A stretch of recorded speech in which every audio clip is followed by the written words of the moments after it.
Good morning, council. Good morning, Miss Reed. This is me this morning. This is me again this morning. You ready? This is me.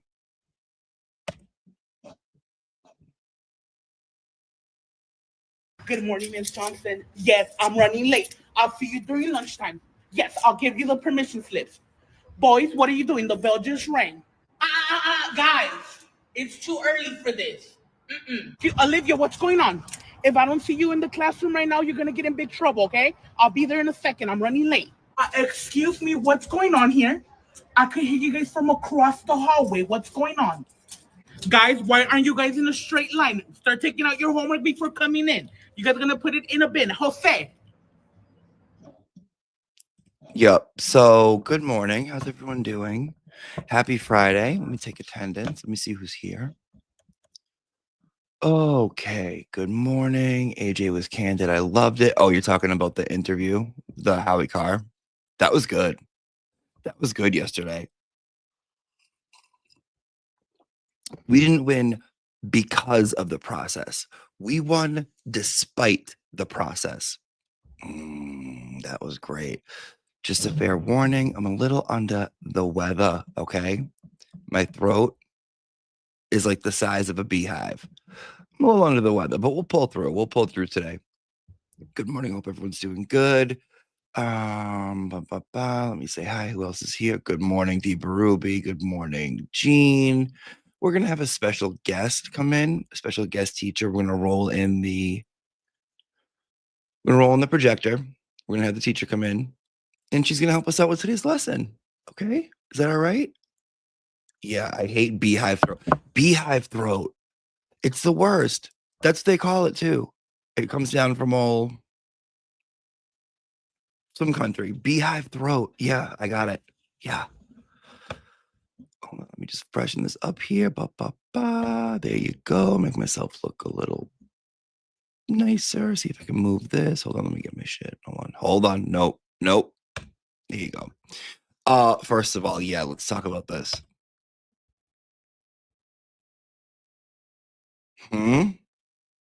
7:30, I think. Yeah. The 7th thing on. Yeah. Yannetti and ALESSI on Runkle. How cool is it? How cool is it that the first show or the first time we get to see them and hear from them is on a YouTube show? Things are changing. Things are changing. I'm having a little honey, little tea and honey. Yes, I'll be fine. Things are changing. That's pretty cool. That's pretty cool. They're calling it razor throat in MS. I don't know what MSM is, Jenny. I couldn't tell you. I don't know what that means. Mississippi moms. I don't know what that means. Or Australia. Good evening. Good evening, mate. Hello, my son. Hi, Mom. Hello, Mom. Good morning. Just getting introduced to Auntie Deb. Caught you on the Dunkin' Donuts verdict day. All right. Yeah. If you're new here, a lot of new kids, a lot of new students for summer school because they don't provide it everywhere, right? They don't provide you guys summer school at every other school. You guys have to come here. Jimmy, did you blow someone you shouldn't have? That's nice, hon. Look at you. Look at you when we have a guest, when we have a speaker coming in. Look at your language. Oh, that's nice, hon. Good job. Did you blow someone you shouldn't have? All right. So, couple things here, hon, is we're just going to take our seats and we're just going to chill and we're just going to have a nice little time until our guest speaker arrives and we're just going to shoot the shit a little bit. If I see you, yeah. So be careful. If you are ballsy enough to throw something in the chat room, okay? If you are adult enough and grown up enough to say something, you're adult enough to get a whipping, which means I don't really have that much tolerance, especially not during the summer, right? We worked all year.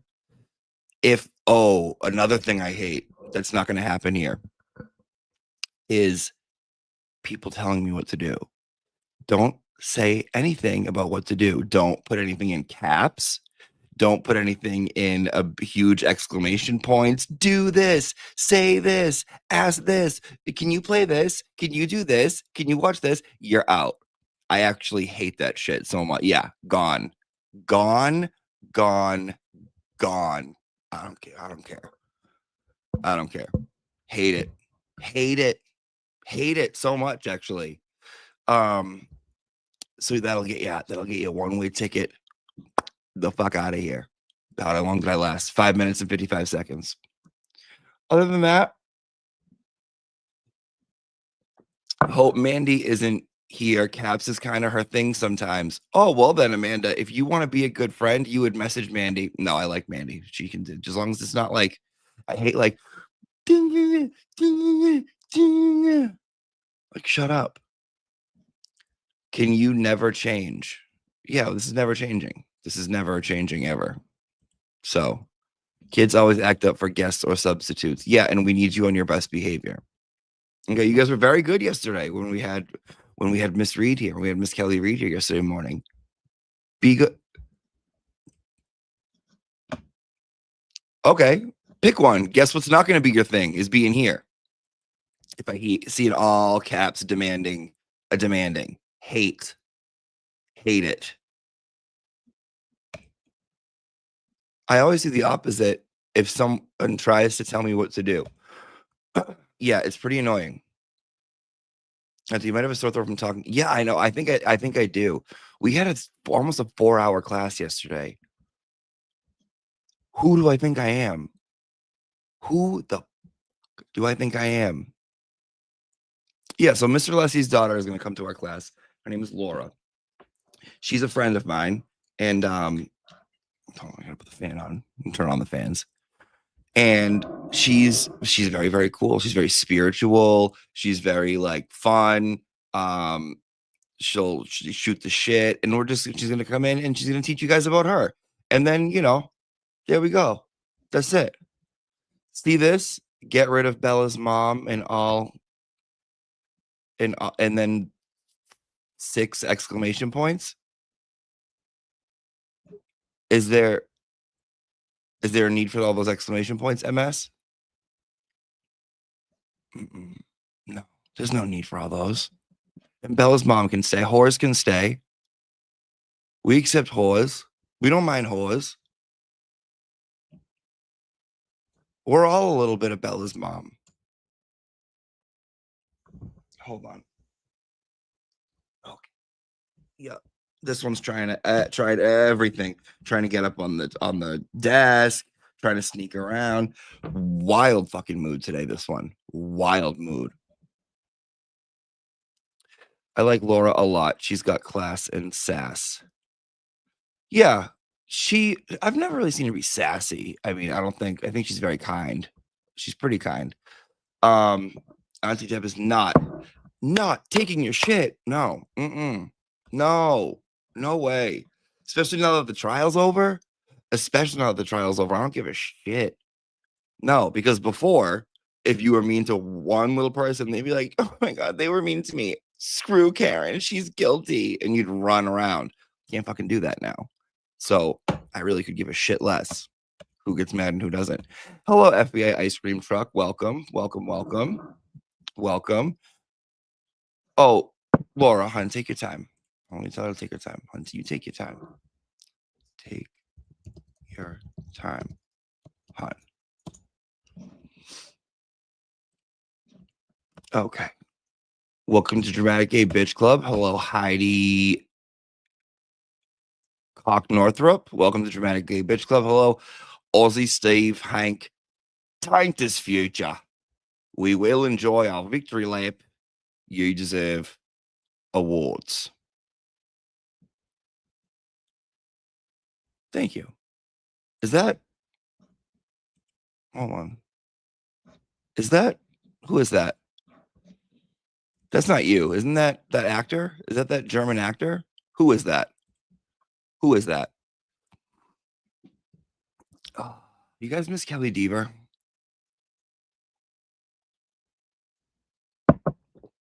Anyone else miss Kelly Deaver? Dude, the baby AI of me and Kelly from yesterday was so funny and so good, and they came out so quick. So quick. Do you guys see it? Let's play it. Let me play it for you guys. I loved it. Where is Deaver? The behavior panel did announce on Deaver. Who's the behavior panel? I'm not good with people. I'm not good at knowing things. All I know is Karen Reed stuff. Trial stuff. That's all I know. Angry Deaver. I miss Deeves. Do I miss her? Miss that Deevy. Miss that diva. Were you at Deeves? Were you at home?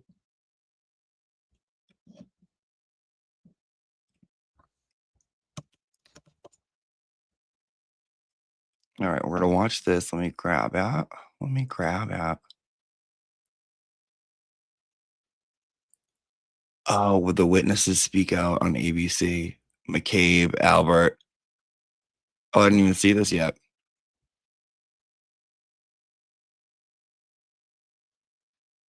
Should we watch it?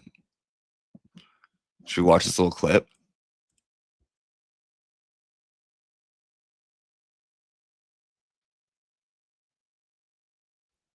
Yeah, let's watch it.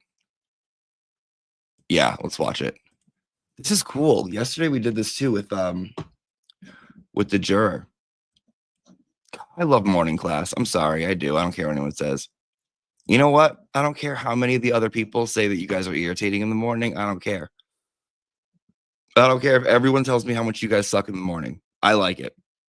No matter how much all the other creators talk shit about you guys, I like you guys, okay?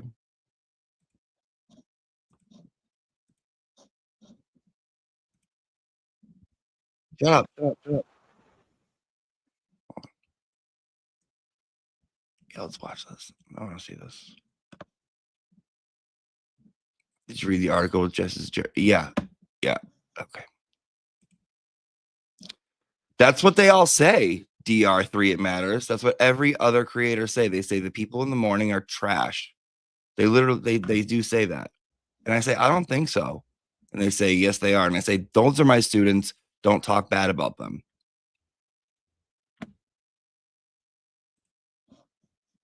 Let's watch.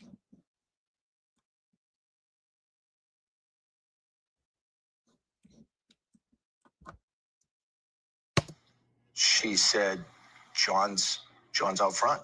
I think John's dead out front.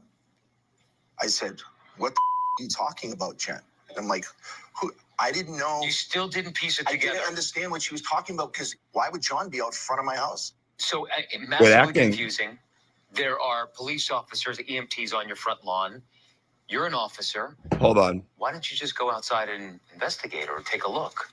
I'm not a Canton police officer. I'm a Boston police officer. I was just woken up out of a cold sleep from hanging out the night before. What's Gallagher doing here? I'm not a Boston police officer. I'm a Canton police officer.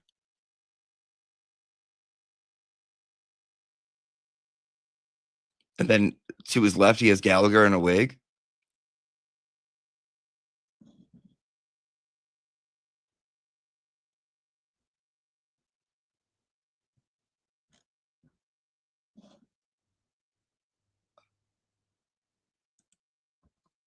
Okay, dude. I don't know if it's a little too early for your bullshit or not, but let's keep playing.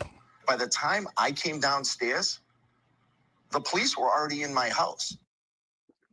Look at his jowls. Look at, he's forming into a dog. He's turning into a dog. John was already gone. There was nobody to save.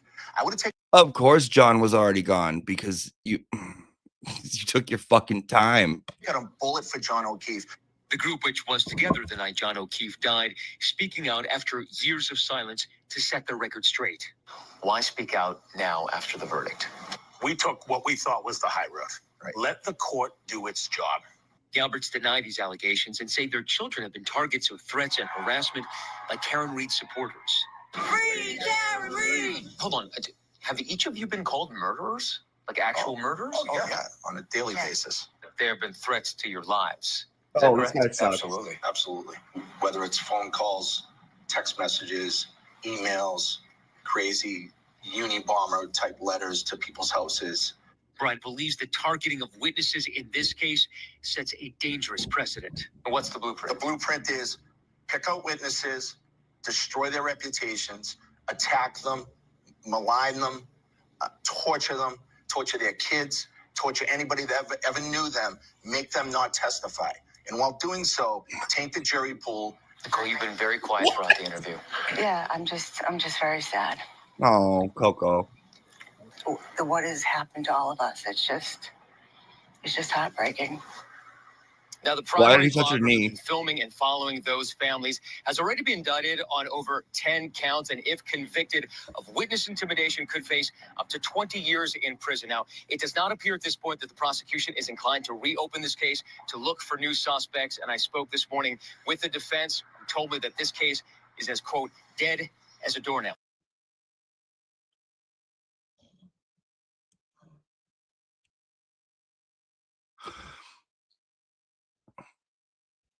Couple things. One, I'm glad we got to see Maddie Fromage. I'm really glad, but I wanted more Maddie Fromage. I wanted more of Maddie Fromage, that big old Bajigaloop, right? Two,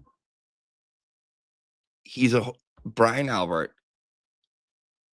Well, I'm not a Canton cop. I'm a Boston cop. Okay. Okay.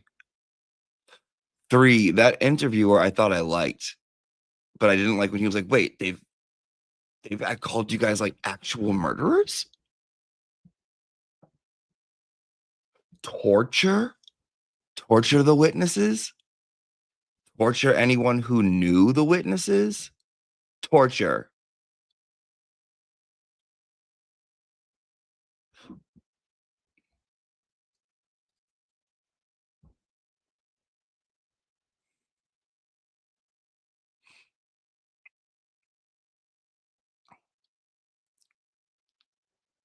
Maddie Fromage. Guys, let me know if I'm going in and out because the little Wi-Fi signal on my StreamYard is popping up at me. I get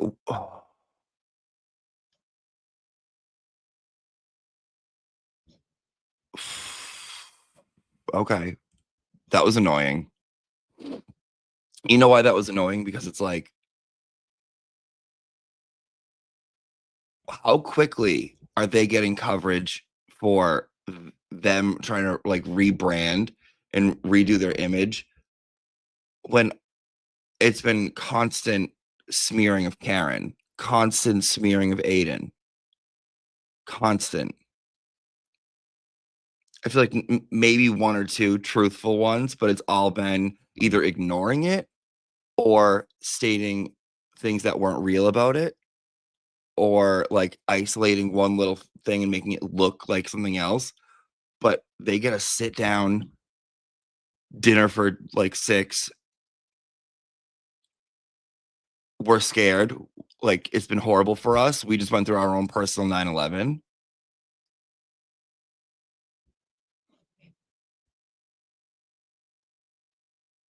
I would have taken a bullet for John.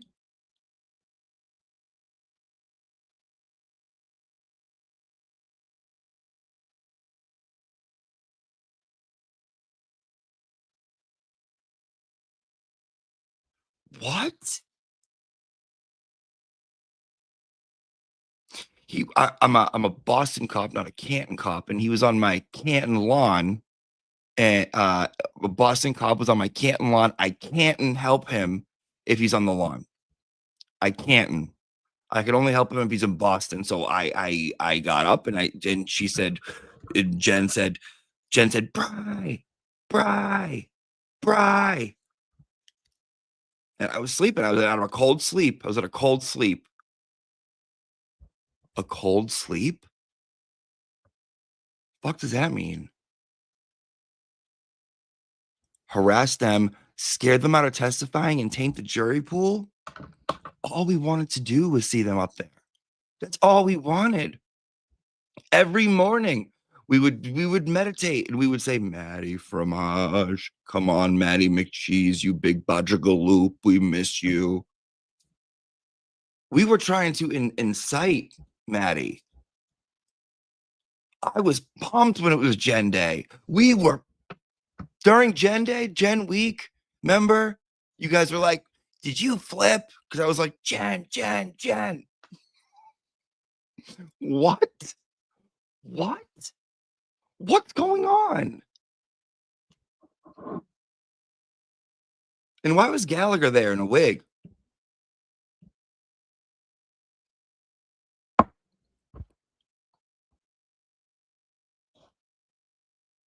Weird.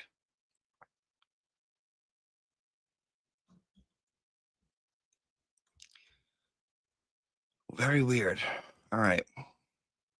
Very weird. Jam Cracker. Morning McAlberts were lying mofos last night on Nightline ABC. Good morning, everyone. Anyone else see it? Oh, is that the one we just watched? The McAlberts ate all their feelings, just saying. They okay, to me, they all look kind of the same, except for, I mean, Poop Attractor golf. Thick. He's a thickums. He's a thick bitch. He's a big old thickums. Stella Blue, welcome to Dramatic Gay Beard Club. I love this fucking name. I love your name. I love your username, Mitzi Lucius. A Boston cop with a dead Boston cop on his lawn. Call that 2 Boston cops, double decker. Colleen, $4.99. Hey, Brian, is CPR different in Canton than Boston? What an idiot. I'm a Boston cop. He's on my Canton lawn. I can't do it. MLD 0420 says that was actually Brian's list of things he's done to intimidate other people. Yeah, like that guy looks like the furthest thing from, thank you for that. Looks like the furthest thing from fucking friendly. What a crazy old bat. Yeah, oh, good point. Deaver was a Canton cop and now she's a Boston cop. So if Deaver was on someone's lawn, could you harpoon her and take her split ends and use it to whittle a basket, make a wicker basket out of her hair? If she's on a Canton lawn in Boston.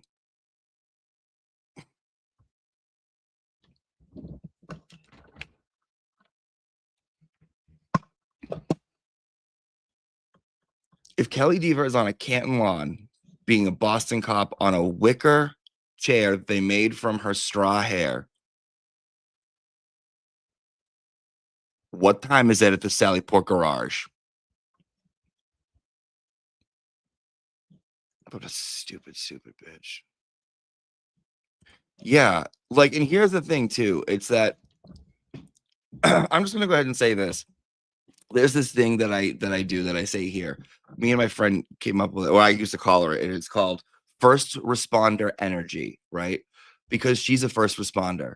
And people who are first responders or have first responder energy, I find are always immediately asking questions as if it's so super important you get to them right now. Like she'll be like, where are you? What does this mean? Blah, blah, blah, blah, blah. And if it's about nothing of importance, it doesn't matter. They kind of take this. Yes, Joe? Oh, my cat's barking at me. They kind of take that and they go so hard in the paint with it, right? Always. You hear her? You hear her? So I don't like, it's first responder energy. They sleep very lightly. They are always seeing what's going on. They're always looking around. They're always on high alert. Always, right? And like sometimes I'll get like 8 messages in a row from her and I'll be like, what are you doing? Where are you? Blah, blah, blah. And I go, can you stop fucking first responding to me? Stop. The world continues to spin. Nothing's changing, right? Like, stop first responding to me. And she like laughs her ass off because that's just how she is. That's how a lot of first responders that I know are. So, and like they don't sleep deeply. They're used to traumatic situations. They're used to like these like big things happening.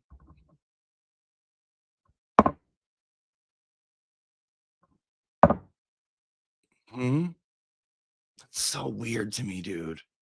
That's so weird. And he didn't understand what Jen was saying. How do you not understand what Jen is saying? Are you saying Jen wasn't explaining it good enough? Strange to me. Strange to me. Bernie sends €5 and says, thank you. You're welcome, Bern. Also, Steve thanked his future. I don't care. Fuck mainstream media. Hex Aiden is the only journalist in this what a heck Democrat. And I don't care. I'm backing real man here. I like that, Aussie Steve. I couldn't agree with this more. They're never going to report on it. They're never going to report on anything ever. How much did you guys love if you saw the interview where they were like, what about the real killers? And he was like, we know who they are. They were inside the house. And then the reporter was like, okay, anything else? And he was like, nope.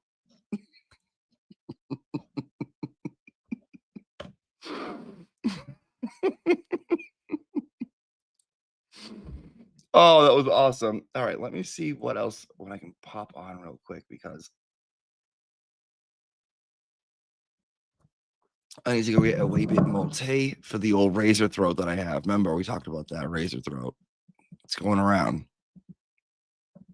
Let me see what we can do. Hold on.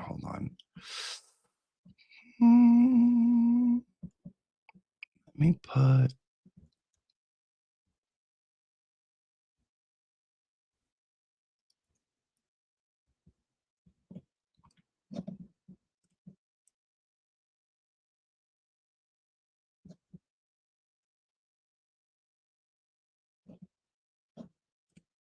Oh, baby AI from yesterday. Yes, thank you, darling. Thank you. I'll put a thing on and then we will go and check the main office. She should be here in about 5 minutes, guys. I know you're excited. I know everyone's excited. And don't go asking her crazy questions, okay? She's her own person. Don't go asking her the craziest questions ever. Don't be like, do you think that? Do you think this? Don't ask her conspiracies. I know she's not. I mean, she might want to answer. I don't think she is. Don't get all Roxy on her. Roxy. What does Roxy mean? Let me explain. I explain this all the time. Roxy is referring to the Albert rock that was left on the lawn during the jury field trip, where everyone was like, and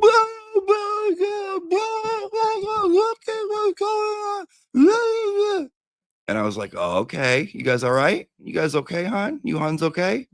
Nothing's going on here. Chill the fuck out. Chill the fuck out. All right, here we go. Hold on.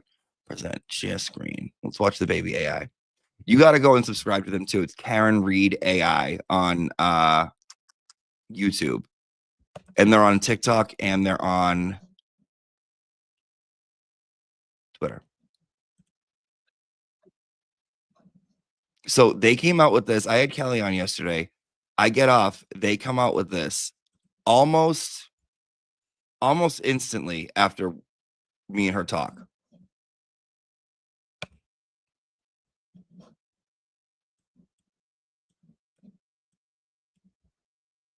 This one I like.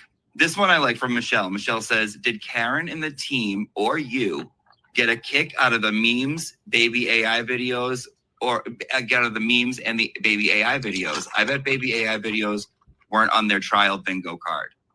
If you could see our group chats, you would die. You would literally die. The classes. It's all it is. Yeah, baby AI was hysterical. I love baby Aiden. I love baby Vetero. I love baby Melanie. I love baby Kim, and it's hysterical. I love them baby AI things. They're a riot.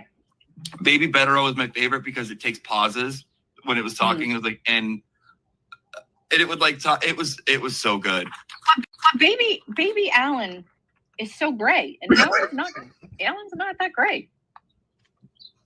But his little sockless feet, they're like all pudgy, and he's got no shoes on. Oh, and baby Bob is always like, it's hysterical.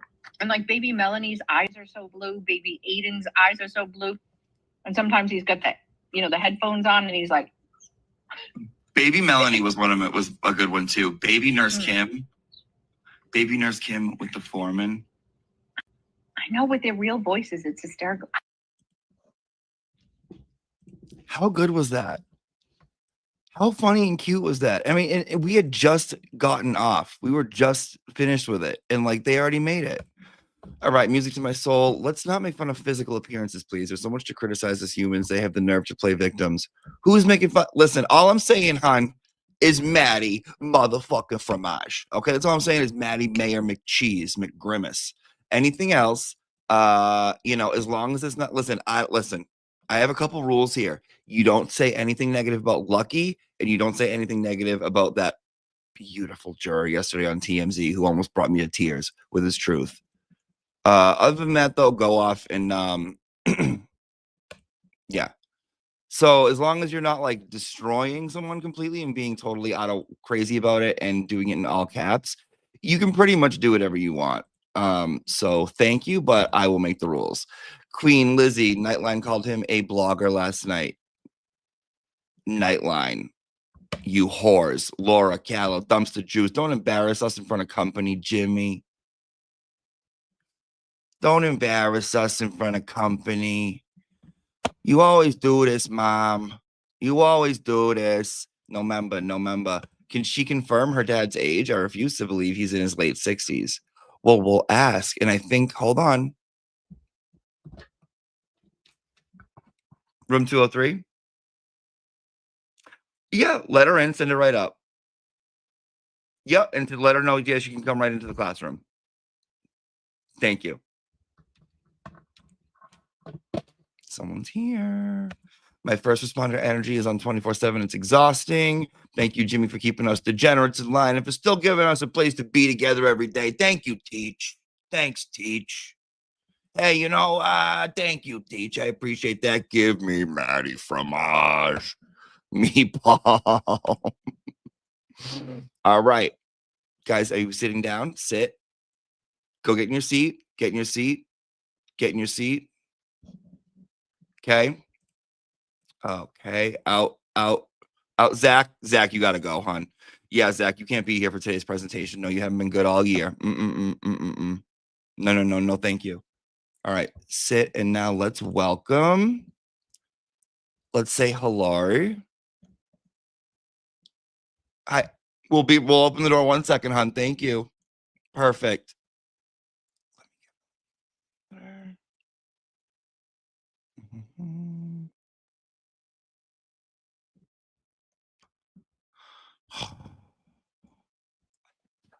Hold on. Give me 1 second, children. 1 second. Some new ones coming around these parts. This is the first time. This is the first time they're learning about this. Who's this dude? Because the whole crowd's doing it. Because now everyone wants to do it, so you can jump on the bandwagon. I know you. And you're not going to like anything I have to say. And I'm telling you right now, I'm on to you. I say one wrong thing and you're going to drop me like a bad habit. You're going to drop me like a hot fucking potato. Welcome to the classroom. Please be nice to my very good friend of the class, Laura ALESSI. What up? What is up? Oh my God, I'm so excited to be here. Yeah.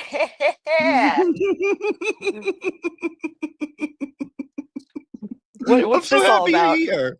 I'm so happy you're here. Is I'm this like pawing your at happy you. dance? Oh, okay. Yeah, the cat I'm like- intro. I should know better. Yeah, come on, dude. I'm like, I'm doing I'm making biscuits.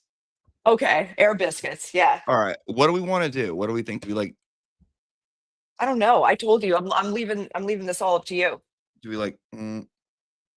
No. I kind of like this. All right, let's do it. What do you think? What do you think? You know, I leave it all up to you because Okay. this is your classroom.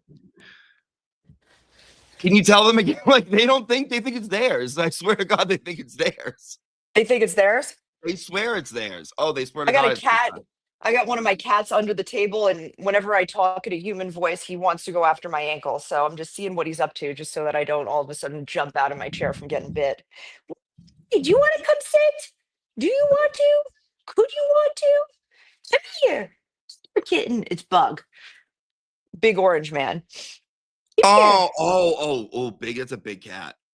Yeah, he's a big boy, and he's just staring at me from under the table. Why don't you come out? Why don't you come on? Come along. Come here. My Josephine was insane this morning. Let's see that big old Bajigaloo. Bring him up. Bring him up. Bring him up. If you can. If you can. He just ran away. He never runs away. It's like, what are you doing? And how many do you have? Tell the people. So, my boyfriend Evan has 2 cats, and I have 2 cats. So we're a 4-cat household. Here's a story. Yeah. Brady. Yes, exactly. No, that's literally it. It's a wild time, and I have to give him credit because I'm sure anybody on here that's familiar with cats or, really got into cat behavior is familiar with Jackson Galaxy, the guy, the kind of weird looking guy. He kind of looks like a wizard. He's bald. He's got an earring, and he's like the cat behaviorist of YouTube. He was like, you need to make sure that when you introduce them for the first time that you have to separate them. And it's like the slow, gradual process where you put food on either side of the door and they eat near each other and they get to smell each other because God forbid you just put them all together and they've never been introduced. It's just going to be a territory war. And so when I brought my cats over for the first time, Evan was like, just throw them all together. What? And I feel like that was going to not go well. And he said, you just got to trust me. Cats feed off energy. They're energy creatures. I know this. You know this. And as long as you're good, as long as I'm good, they're going to be good. Ooh, And he's yes. done this he's done this whole animal introduction far more times than I have. This was my first time. And so it took 2 weeks, but they've formed their own little social groups. They've all come into their own in some way. They've all elevated in some capacity. Like I have one cat. I got her back in last July, and I was told she's a spirit cat. She's never going to come out. She's skittish. For the last person that owned her, she was under the bed for 4 weeks, never came out. And the woman who previously owned her brought her back. And the MSPCA, where I adopted her from, shout out to MSPCA Methuen, said, yeah, and I was okay with that because my cat Bug, the big orange guy, he's very much a alpha, and so I was like, he needs a little beta.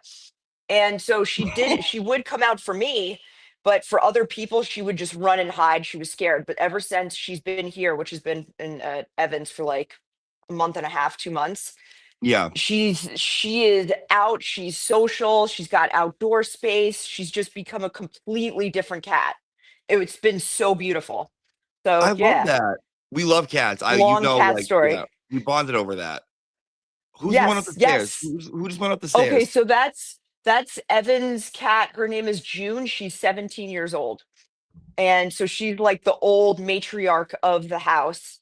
And yeah, June. yes, Junebug. So her name June is is already wise. Junebug. Yeah, June is wise. No, she is a wise woman. And she and Bug are the alphas. They have like this really cute avoidant relationship going on where they both like their own space.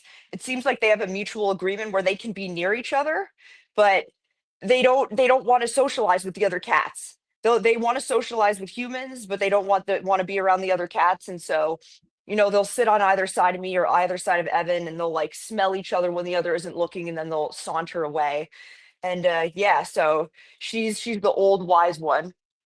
Do Yeah. you think cats are like, and I know you think this, so like our Yeah. protectors, like our spiritual protectors?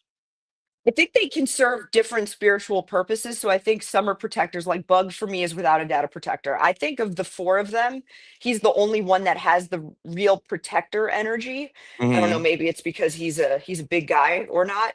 And then I think there are other cats that are almost like spiritual catalysts or spiritual portals of sorts. And Oh one of shit. them, yeah, Goo, because I just call them one syllable names. Like Bug's got like 60 something nicknames that I keep in an iPhone note that I've just kept track of over the 4 years that I've had him. Um, but I just refer to them by Bug and Goo.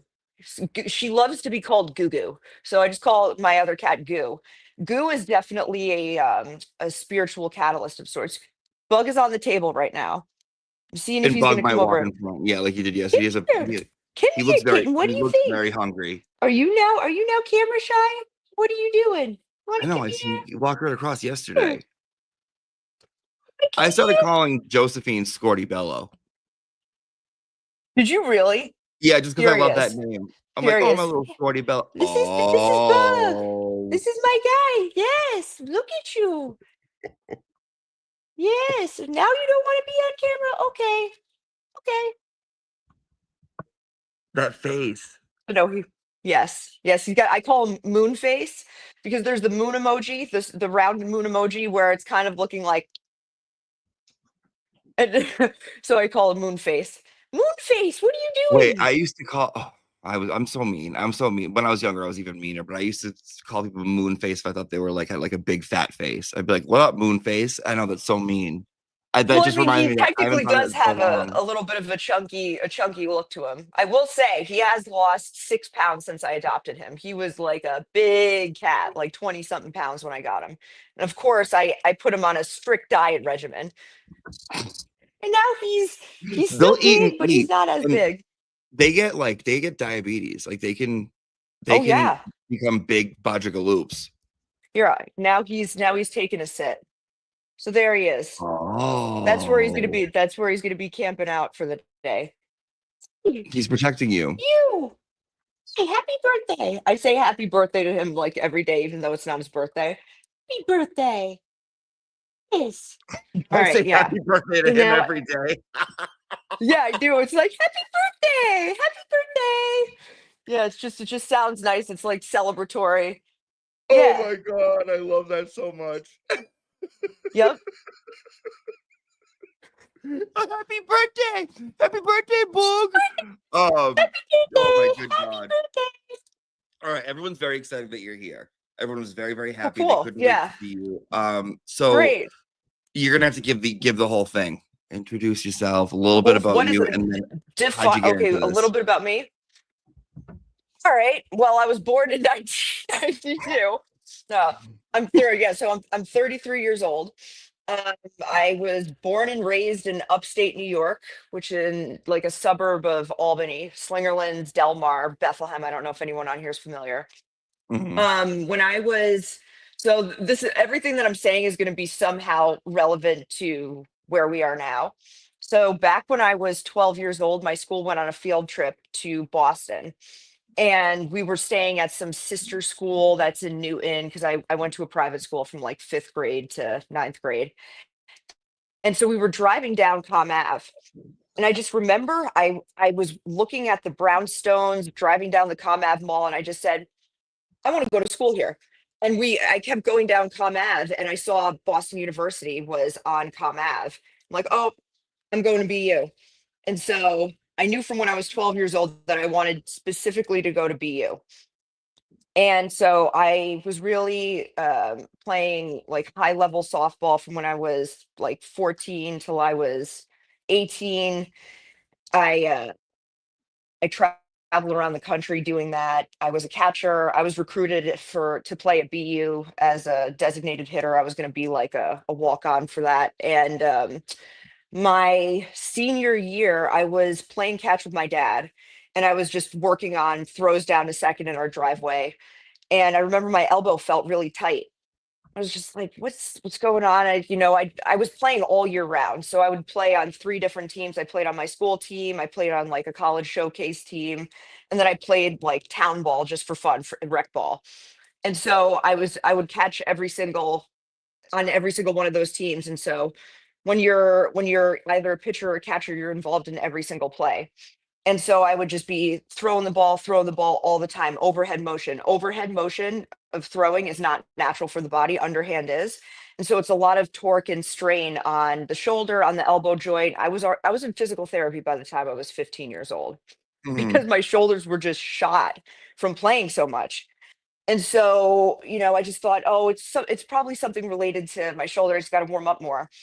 And I remember like third throw in, I felt a snap, and I heard a pop noise, and it was like 2 seconds of the most excruciating pain I'd ever felt. And I remember, my dad was just like, shit. I know this is something significant. And so we had an orthopedic surgeon that lived about 2 miles away. And my dad just got in the car and drove to his house and just said, I don't know what to do. Like it was off hours. He just knew this guy somehow. I'm not really sure how. What do I do? And so the guy got me in for like an MRI the next day. And the MRI just showed that I had a muscle tear. 6 to 8 weeks, you're going to be fine. And so 6 to 8 weeks went by, and I was excited. I'm like, all right, great, I can try again. And so I went to go hold a bat, and I couldn't even grip a bat. And so that's when I knew, okay, this is something more serious. And so then I got an MRI contrast MRI, where they take like a massive needle and they inject dye into your wherever they're trying to see more clearly. And that MRI came back and showed that I had a torn ligament. Okay. And so on that MRI, what didn't look significant, it looked like it was just a small tear. And so the orthopedic surgeon just said, hey, you can probably heal this within 9 months without any surgery and you'll be fine. Or you can opt to have the surgery. That'll be a sure thing that, you can get hit. Ironically, the guy said you could get hit by a car and your elbow is going to be intact, because the way that surgery goes is they have a hand surgeon come in. There's a tendon that's right in your wrist right here. If you put your thumb and your pinky finger together and you fold down like that, there's going to be a tendon that pops up that you actually don't need. It's almost like your wisdom teeth. Some Okay. people don't have them. And so a hand surgeon comes in and removes that, and then drills 5 holes into your ulna bone, and then figure 8 loops that tendon, and then that will graft on and act like the torn ligament. And so, because I thought I still wanted to play in college, I wanted to preserve that ability. I opted to have the surgery. And when the surgeon went in there, when I got out of surgery, I was like, how'd it go? He said it was great. Like you had a really long tendon in your wrist. Sometimes like they're shorter, and that makes it harder to really get, the shape or whatever they need. He's like, you had a really long tendon, so it went really well, but your ligament was literally hanging off the bone. So the MRI didn't pick that up. So I definitely really did need that surgery. And here comes Bug for an intermission break. So anyway, I was really grateful that happened, because I was getting to a point where the game just wasn't as fun for me anymore. I was injured. My body was telling me, you just got to stop doing this. So anyway, I went to BU, absolutely loved it. Did a dual degree in philosophy and communications. I did like a PR focus, because I went to school with a lot of college credits, and I went in with only one major. And can you still see me? Yep, there we go. I can hear Honey, you, what is it that you need? What is but it the cat you need? definitely froze the screen. Can I help you? Kitty. Bad. There you Can go. you You're hear me? back. You're back. I couldn't see you for a second because Okay, great. the It's cat. him. I think when there's like That's it. grand movements, it uses too much whatever, and then it freezes the screen. Grand. Exactly. Is that what happens? You can It is explain grand. tendon surgery, but I say uses too much Oh, now whatever. it's So now it's kind of freezing. Let me see. Am I back? you are now. Yep. Okay, great. All right. Yay. Wow. Well, you Perfect. do a thumbs up. You got the damn visual effects. It's beautiful. It happens. So I thought I wanted to go to law school.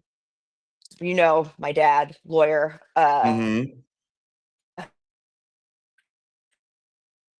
And I have a lot of the same sort of. You're dipping out now, Lara. All right. So here's what we're gonna do: is we're gonna dip her out, and when she's ready, she can come back. Let's see if she's back. Is she back? You back? On. Hello? Laura? Okay. I'm on. You're on. You're good now. What's going on? Let me see. What do you see? You're good. Okay. Okay, hold on 1 second. Take your I'm gonna time. just I'm gonna just see what's going on. If I scroll up and I go to Wi-Fi, will that kick me out? No, let me pop you Okay. out and then you give me a thumbs up when you're ready. All right, cool. All right. Guys, is she not her father?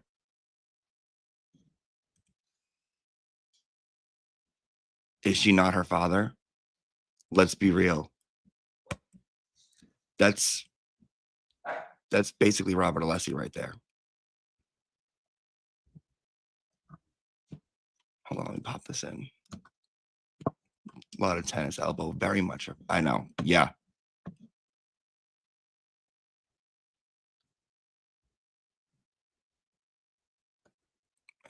Okay, I think she's good. Thumbs up and see if she's good. Oh, is your dad a lawyer? Yes, her father is Robert ALESSI, one of the lawyers on the Karen Reed defense team, if you did not know. And she looks like him and she acts like him. So let's bring her back. I think she's good. What up?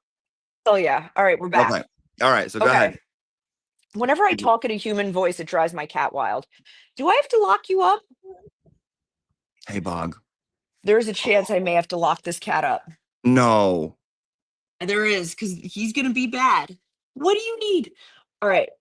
I'm so sorry to do this, but I'm gonna get him treats and I'm gonna just get him out of the way. Just give me a Honey, thumbs come up when on. you're back on. All right.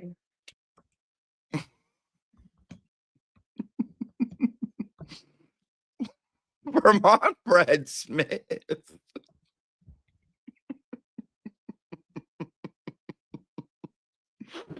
All right, you know what? I actually need 2 minutes so I can go get a beverage because I think I'm coming down with something, guys. I do. So let me give you guys a quick little thing and we'll be right back. Let me play this and we will be back in 2 minutes because I have to get a beverage. Okay, so viewer discretion advised. A couple swear words coming up. So if it's not your thing, I would pop out for just a second because this is my cat. My cat likes to be very, very vulgar. I'm going to tell you right now, he is a predator. I'm telling you right now, the more I look at him, the more I see him, I know he's a predator. I know he is. All right. Can I prove it? No, but I know he is. Look at him. Just look at him. Look at those eyes. You're an embarrassment. Who fucking knows? Okay. Who knows? Wasn't against her. You lie about me, Jules. You're lucky that's all you got. You're lucky that's all you got, Jules. All right? Because I know about you too, pal. Look at that fucking haircut. Seriously. I'm a ditzy girl because I'm a fucking giggler. Oh, you're not back in fucking 8th grade. Get a fucking haircut. Get a fucking real haircut. You're a mother, for Christ's sake. Get a haircut. You're an embarrassment. I saw you like. I saw your little things about eating poo-tang. Listen, I'm sorry. Yeah, you're that girl. You're that L, G, and maybe on to T. I know maybe you're not bi. I don't know. Who the hell knows? Now, guys, here's the thing. When the prey doesn't know what's going on, that's when they fucking strike. That's exactly when they strike. Okay?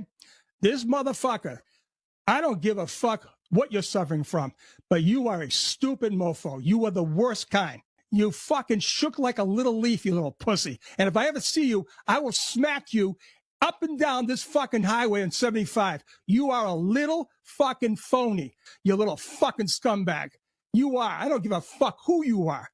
You're a fucking fraud. The fucker is clueless. Hey, guess what? You belong in the jail, guys. You ain't no fucking cop. Fuck you, motherfucker. Right? You got me today, buddy. And that's pretty fucking sad. You see this little conniving motherfucker right there? You got any fucking backbone? Tell the story. You never called me. Matter of fact, I wished you a Merry Christmas and you said thank you. I got the fucking whole phone call. All right. She's fucking on maternity leave.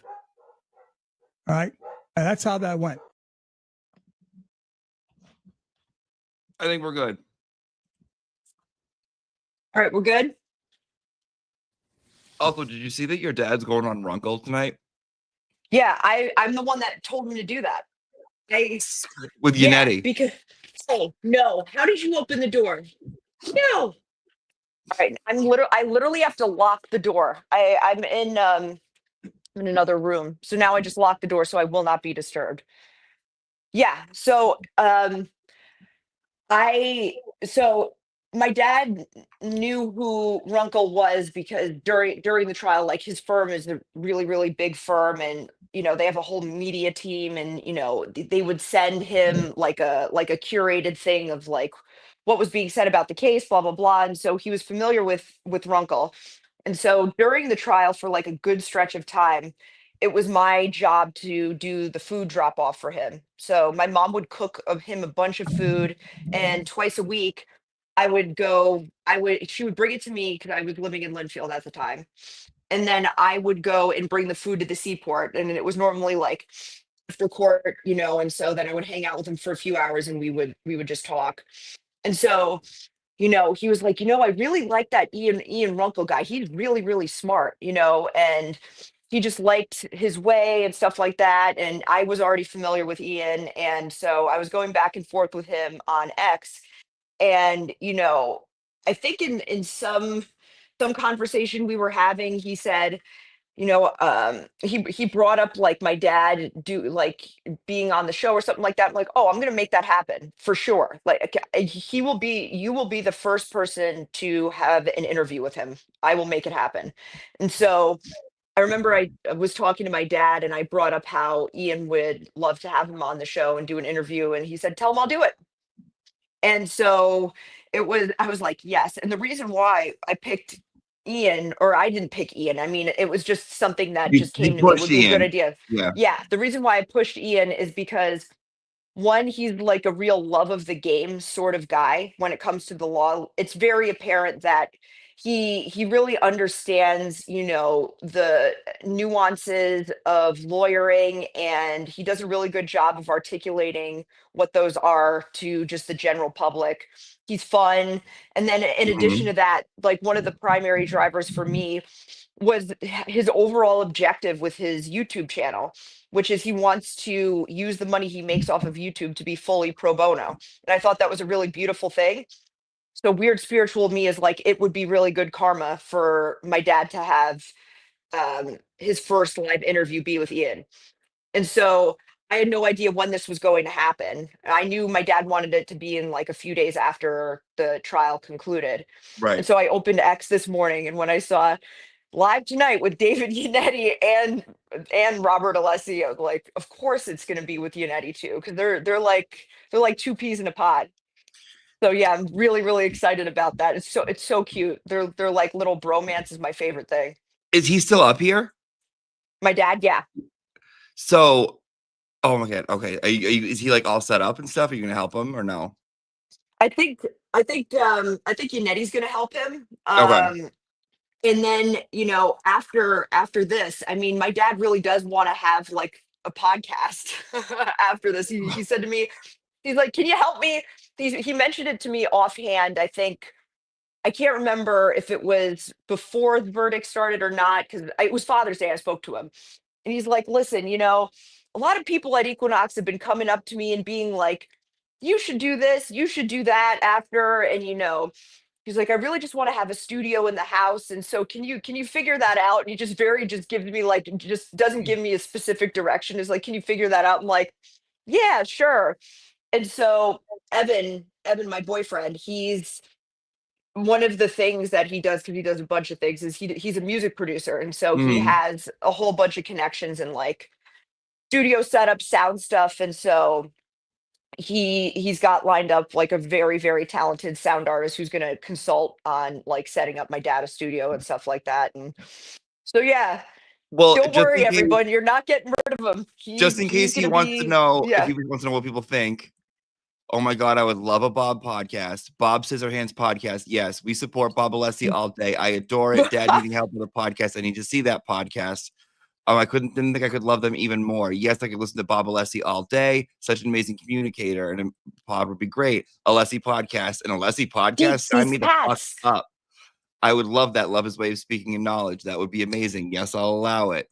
Yes. So Yes, I'll allow it. Yeah, I'm just moving now I have to move a pillow in front of the door so these cats can't open it. That's how wild these guys are. dude, I got like Josephine will take her little paw, and so won't sweet potato. Even if I open the fridge, the crease in between the door and the actual fridge, they'll put their yeah. paw in and like try to get things. There is a thing that I wanted to bring this. Okay. So Caitlin wants to know if she can ask you how your dad got involved, and did he already know David Yannetti? Yes. So I As want much as to you not yeah. So I will say as much as I feel like would be appropriate because I think maybe my dad may at some point want to tell this story, Yes. but yes, he already knew David Yannetti. They met each other back in 2021, working on a case together, and they like fell in love with each other while working on that case. And that case concluded in August of 2022. And I remember in the parking lot after this case, Yannetti just said to my dad, he's like, "Hey, there's a case that I think I want to talk to you about and see what you think." And it was the Karen Reed case, and so that was in August of 2022. And yeah, the second trial came around, and like my dad was very, I asked him like what, like on a scale of like 1 to 100 in terms of like percentage, how involved were you in the first trial? And he's like, 10-15%. He would just do like high level, like any sort of things that maybe needed his input, he would give. And then the second trial came around, and it was becoming very apparent that expert witnesses were going to be a massive part of this case this time around, and like that was really like an important component.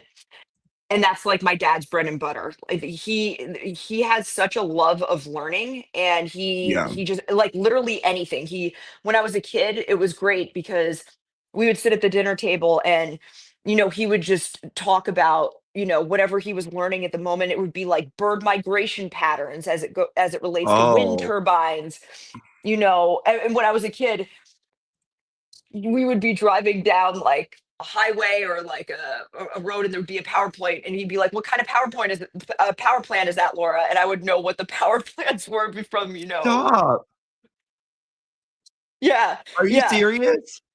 yeah, yeah, He was like a little yeah. teacher. Oh my God, that's amazing. Oh my Understand God, yeah, because he just loves learning, loves teaching, and so he's always been really, really enthusiastic about learning new things. He has a photographic memory, so he would come home with these binders that would be stacked with thousands of pages of like super technical data, and he has like this whole color coding system which everyone became familiar with during the trial, where it's like certain tabs and certain highlighters. And he so bottom line is, with the whole expert witness thing, that's his bread and butter. And so he he it's not his area of law. He's not a criminal defense attorney, but it's just kind of like he can do any sort of law. Like, he does finance law. He did the rebuilding of the World Trade Center. He does all like a whole spectrum of different types of things.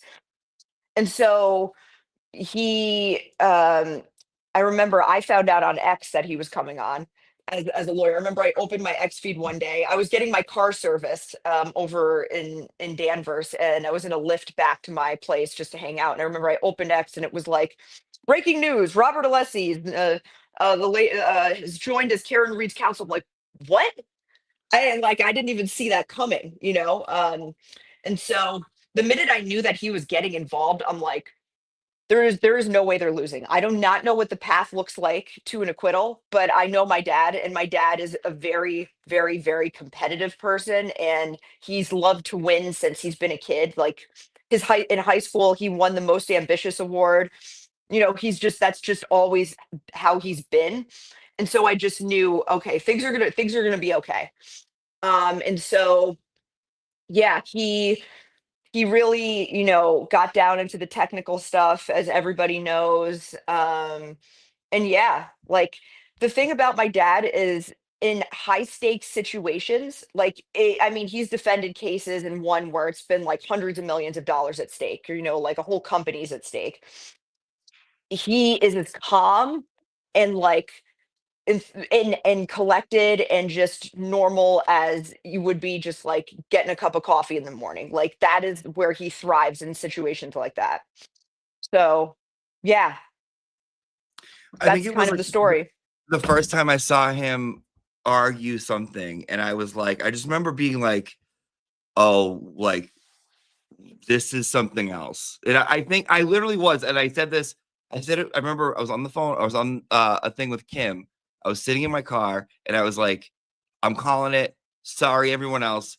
He's my favorite. There's something about this man. I'm calling it. And Kim was like, I know, but I like Yannetti. I like him too, but I like Yannetti. And I'm like, I'm nothing against. I love Jackson. I love Yannetti. I love Eliza Little. I love them all. But there's something about this guy that's just very, very special. And like, Yeah. we could see that like through you. Do you think you're similar to him? Oh yeah. I Yeah, mean, I am thank my you. father. I mean, one of my nicknames growing up is Bob in a skirt. It's just, yeah. I've got, and I mean, like, I did 23 and me a while back, I think, like during the pandemic. And I've got, like, from like a heritage perspective, I've got like most, like, not mostly, but it's like I have more than 50% of like whatever whatever his heritage is, which is Isn't it weird Irish that and you're Italian. more one than the other? Dude, it's so weird. My mom isn't Italian at all. And my dad is, like, if you did it from like a breakdown of, okay, his mom is 100% Italian, his dad is half Italian, so therefore he's 75%, which is not at all That's how, not like, right. ethnicities work. Yeah, I'm 46% Italian. 46. right. Right. Yeah, No, it doesn't, that's so funny. And siblings don't even have the same. Like, I it know. My depends. sister hasn't done it, but my sister is, so I have like darker features. I like have like the darkest features of people in my family, because my dad has dark hair, but he has green eyes. And I have like darker hair, and he's very fair. Like, he's got like, he sits in the sun, he gets burnt, you know. Mhm. Um and my sister has fair skin, blonde hair, blue eyes. So it's just very interesting how all of that stuff works. I think it's so weird. I think it's weird because you do think that it's gonna be like, oh, you're half and you're a whole, then you're 75%. That's not how any of it works No. at all. And I didn't know that until I did 23 and me. I didn't know that. All right. So some people have other questions for you. Let me pull one up. Yeah. Everyone's very excited you're here. Oh, great. I'm excited to be here. Okay, Bill wants to know, how much did you hate Hank saying ALESSI, if at all? Or did you watch? I Did you mean, even watch?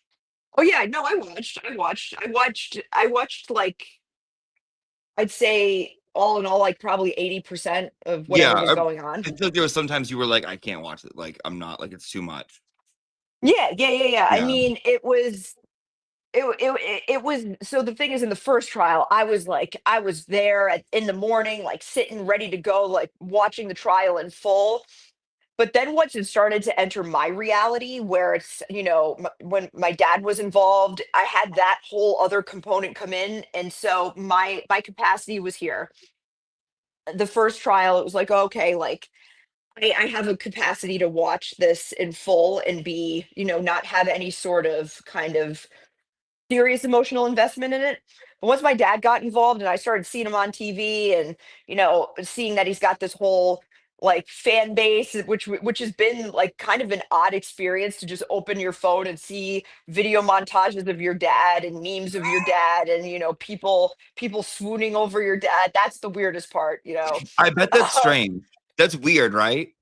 Yeah, I mean, I've had people message me and tell me how hot my dad is. I'm just like, I understand like it's coming from a good place, but that is kind I'm just like, if you take a step back and thought and said and had and you put yourself in my shoes and ask yourself, like, if somebody was talking about how attractive your dad is and how hot they think he is, how would you feel? So that was, and I understand it comes from a good place, but that was kind of the thing that I don't think I can ever feel like that's okay in my body. Um, just I'm just saying I love That's you all, but okay in my that one for me, yeah, like because it just kind of makes you feel like, oh, that's my dad. Um, but yeah, so like once that case started entering my reality, I had my capacity. I was like, I'm the here. I'm like to here, and if I kind of am so fully enmeshed in this, I'm gonna lose myself in this case. Right. So Right. I had to. I would watch things later on, or I'd only watch snippets. I really stuck to, like, whenever the defense was doing something, that's what I would watch because that's what I was invested in. Hmm. And so I would say, like, that is the majority of what I watched. And then when it came to the trial, you know, I watched the defense direct examinations. I watched some of the cross examinations of the defense witnesses.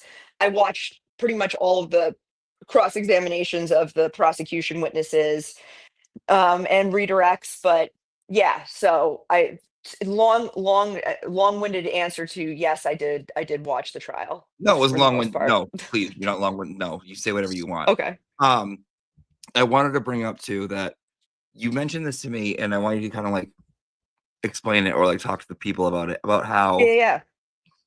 you said people are like, oh, like when you see your dad like on the stand, like doing this or going in on someone or doing this, like, isn't that fun to see or whatever? And you're like, that's always been. Yeah. I mean, here's the thing about my dad. It's like he is larger than life, and what you see in a courtroom is how he conducts himself pretty much all the time. So I mean, he has that same way of speaking, that same intensity. It's just who he is. So, after I went to court that one time, because I went to court once, I remember Dr. Reed, Karen's dad, was like, man, it must be, what's it like to see your dad, in the courtroom doing his thing, Mm. and I just was like, honestly, it's just like see how I've seen him pretty much every day. It's just the way he is. And so talking louder, of course, and to like a large audience. But yeah, it's just that's who he is. What you get is what you see. And that's perfect. All right, a few Mhm. more dad questions that people want to know, and then I want to ask you Sure. about the 9VW13, your Oh, personality nine stuff. VW. Oh, yeah, the Enneagram. Sure. Yeah. Okay. So to make it count wants to know, tell us about the Bob Alessi dad jokes. Does your dad have dad jokes? No, he's not a Yeah. dad joke kind of guy. He has really dry humor. Um, and he is actually hilarious. Like he does things that, I'm trying to think of a good example. So I can't think of a good joke example right now, but I remember growing up, I could always hear him getting ready in the morning, and he'll sing along to whatever songs that he was getting ready to. And like one of the things that he would listen to a lot when I was just like in elementary school.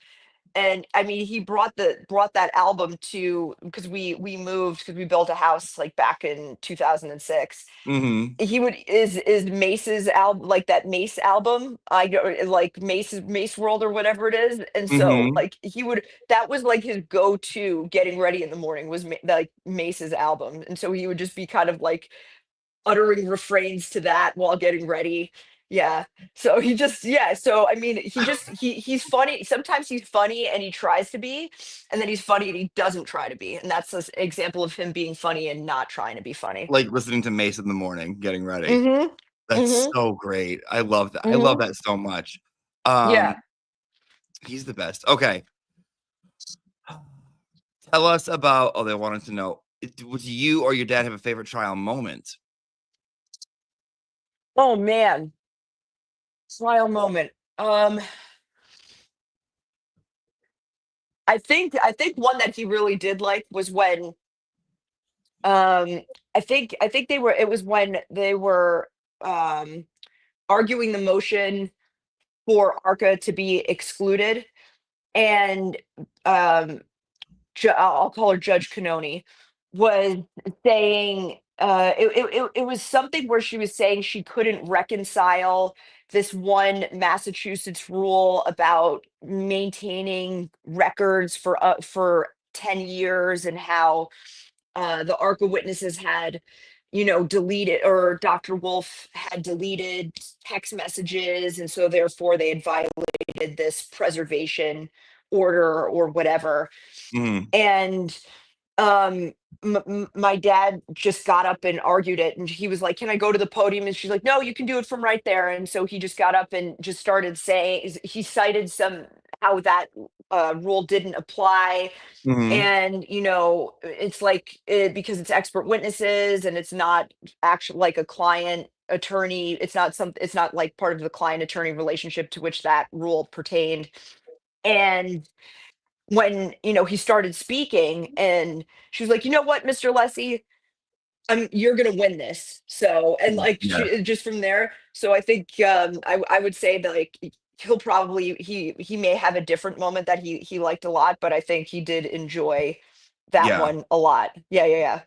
That's him. That's him. He is gonna win it. He's a winner. I feel like he's just a He winner. loves winning, so it's like when in open court on TV, she's like, "You know what, Mr. Lessie, you're gonna win this." You're It's gonna like, win. okay, right, It's like, I'm yeah, good that's now. right in his strike zone. Yeah. To make it count, says required ALESSI workout and wellness plan. I think that's definitely required. Crystals, Oh, cats, and Bob ALESSI all day long. I love this one right here. Motion that he names his podcast in my parlance. oh, wow.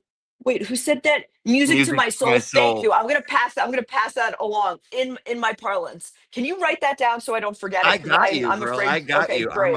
Hold on. In my In my parlance. parlance. Yeah, I'll tell you. I'll text it to you right now. And it's on All right. YouTube. Like it's here. Sweet. I know it's memorialized, but That's whenever such a good something's like a idea. really good idea, I No, do not want to lose it. Thank you for that. no, Yeah, I'm that's gonna like a definitely pass wicked that good along to him. idea. All right. Yeah. M169 says, I knew my nickname for him was very apt, Alethosaurus, because he sounds like he's consumed all the words and all the data. Much respect to your family, says M169. Thank you. Yeah, he is. He definitely is. I mean, just with all of the reading that he does for all of these cases and these massive documents, and it's not just like your traditional um present day type of legal documents. Like there was a client that he had. There's this island called Gardener's Island that's in the Hamptons, and Mm-hmm. it's like considered a priceless island. Like, and this one family has owned it for generations, like going back to the Mayflower. And there was this whole legal battle over, whether or not the family actually had rights to the shoreline or something like that. I'm probably butchering it, but it required him going and like reading documents from the 1600s with certain deeds. And, it was like this island was passed down from like the King of England to this family, and, reading all of these ordinances in Old English and stuff like that. So, I mean, he reads things from like varieties of time periods for his cases. And then, I don't know how much free time reading he's been doing these days, just considering, like, during this trial, this wasn't his only case that he was tending to. He has other clients, other cases, so I mean, he's always got a full workload, and he loves it because it's like he loves what he does. But so he's always reading, always reading. So yeah, Never sleeping. it's Is that yeah, true? yeah. Is the 1.8 hours a night true? Yeah, unfortunately, it's true. I mean, when I spoke to him last, it had bumped up, I think, to 2 hours and 40 minutes. But I mean, it's just when he's got something on his mind, it's just like that's what he's gonna do, and he'll take a power nap maybe here and there. But yeah, like that is not an exaggeration, and I didn't like that. I didn't like it one bit because it's No, like sleep's I mean, important. but that's him. Are you gonna? Is he gonna change because you don't like it? Well, I mean, I think he was really doing that for this trial. He really wasn't sleeping. I Yes. mean, he would keep like, night owl hours before this trial, like working late and then, but he would be getting like 5 or 6 hours of sleep, before this trial, he'd get up. I'm not sure what time, but he was getting like what would be considered on the lower end of what you should be getting. And this Right. trial, like that got sliced and diced. It got scissor hands.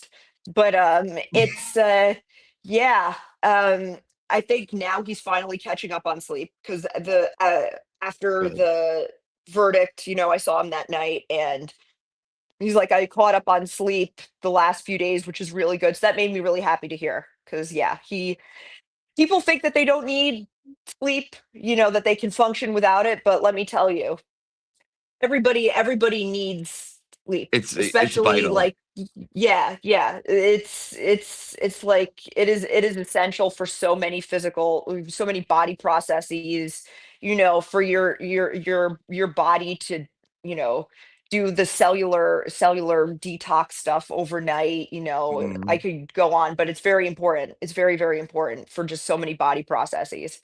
So yeah, Like you I'm start to like glad. deteriorate, like if when you don't, like if you think you can stay awake and not sleep, like you're gonna fuck yourself. You're gonna screw Yeah, yourself because over. Yeah. there are certain processes of, your like autophagy where your body is, eating away dead cells and producing new ones. That happens when you're sleeping. Those types of processes happen while you're sleeping. And they're reliant on your circadian rhythm. So if your circadian rhythm is out of whack, those body processes are not going to be happening. And so it's just can compound over time if you're not getting adequate sleep. And sleep debt is a real thing, and trying to repay sleep debt is not easy. But he's gonna do it now that this is over. Let's But just yeah. address this one thing because I wanted to pop in and see how the students are doing. You can Yeah. function for at least a year. I did it overseas, years and years over. Yeah, so you can function. Function is different. Yes, there's a difference Yeah. between functioning You're and like, you can and barely get like by on a string. Like, yeah, and it's also too like if you go enough period like for a long period of time in that type of state. I mean, the human mind and body is very adaptable, so then you'll kind of adopt that as your new norm, like your new sense of what normal mhm. feels like. And so you'll feel like, okay, well, this I feel fine, but You you're can't just because not you fine. can do something doesn't mean you Yes, should do something. yes, but of course it's like life calls for. Sometimes it's not like that is something that you can always be Right. doing if you have certain life circumstances that require you not to. But for people that don't have a reason to be not getting enough sleep, Right. you really should be getting that in order. That should be a priority. But of course, like you're there are opportunities in life that you would probably regret missing out, like not being able to take if it Right. required you to sacrifice sleep for a bit. So yeah, it's human life. We're Yeah, not meant to be perfect. Yeah. I'm with you. This is a great interview. Thank you both. Oh, of course, hon, of course. Baby AI, Mr. Alessi. What's Laura's thoughts? So cute. Have you seen it? I get kind of weirded out by it, but yes, I've Ooh. seen it. Yeah, yeah. I don't know why. I don't know why I get weirded out by the baby ones. I do. There's something about it. I don't know. I I don't know because I feel like it looks so much like a baby with like the hand movements and like the moving around, and it's like it's so realistic. Yes, Like it's I don't know, and I think they're cute. I do think they're cute. I'll have to go back and watch now that my brain is like my capacity is now. I Have you have seen I your have room to dad or like no? yeah, I've seen snippets of it. And Yeah, it's yeah, the funny thing is about my dad is he's had the same haircut since he's been born. Like it's always dude, been that shape. Yeah, that it's high always school been that picture, shape. I know. I know. Yeah. Oh yeah, like he had a fro. Like and the he would have a pick, he afro. would pick it. Yes, he would pick it. Yeah, it'd just Can we be bring it up? Can I bring it up? yeah, why not? It's on X, right? I think so. Did you tweet it or no? I was surprised that popped up. It's like I love it so much. Yeah, here it is. All right, you ready? Yep, I'm ready. No. Your laugh right now is oh man, yep. Yep. God, Yep. dude, Yep. Yeah. What a style. it's Yeah. so good. It's so Yes. good. It's so good. Like that's cool. That's the coolest fucking hair ever.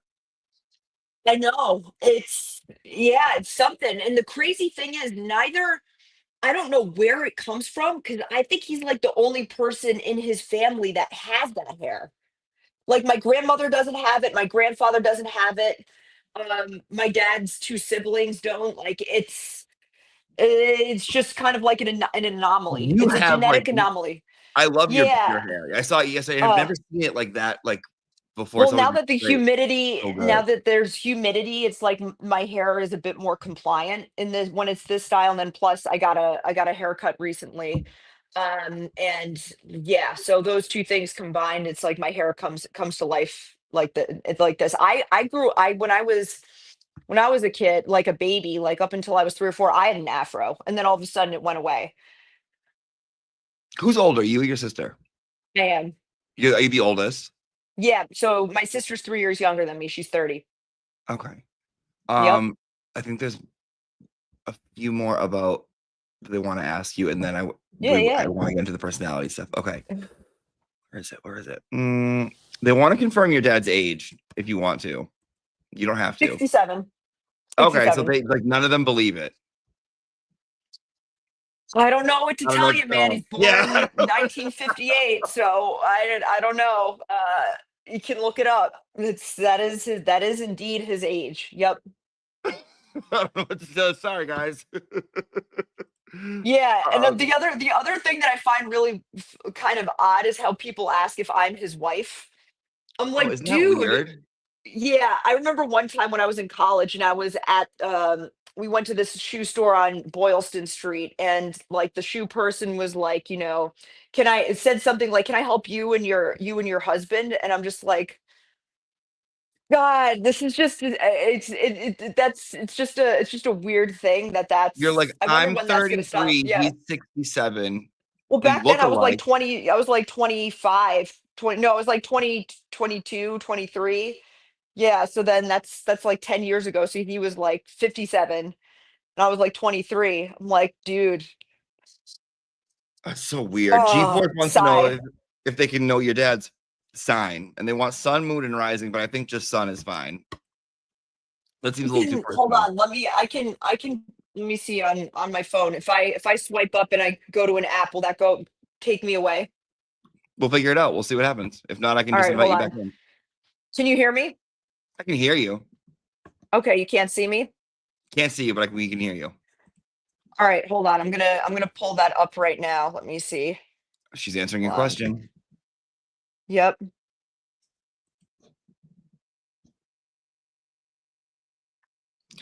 Oh, I see Okay, some good questions here. Okay, we're gonna pound through these. I see some really good ones. Yeah, we can get, you know what? If we can get to the personality stuff another time, I'm totally cool with that. If I want to make sure that I answer people's questions because that's more important. We can do whatever we want. These people, these children here in summer school, the reason they're in summer school is because they flunked regular school, so now they're in summer school. All right, so here's my dad. So he is a Leo sun. Oh, we have the same moon. I didn't know that. And so he's a Sagittarius moon. So my dad and I have the same moon. and then he's a Gemini rising. Wow. Wait, but he's a Leo and he's a late August Leo, right? Yes. He's not a July Leo. I just want to make that very clear to everyone. No. July Yep. Leos, July Leos are trash. I'm just gonna say it now. Well, Evan, my boyfriend is July Leo. Hi, Evan.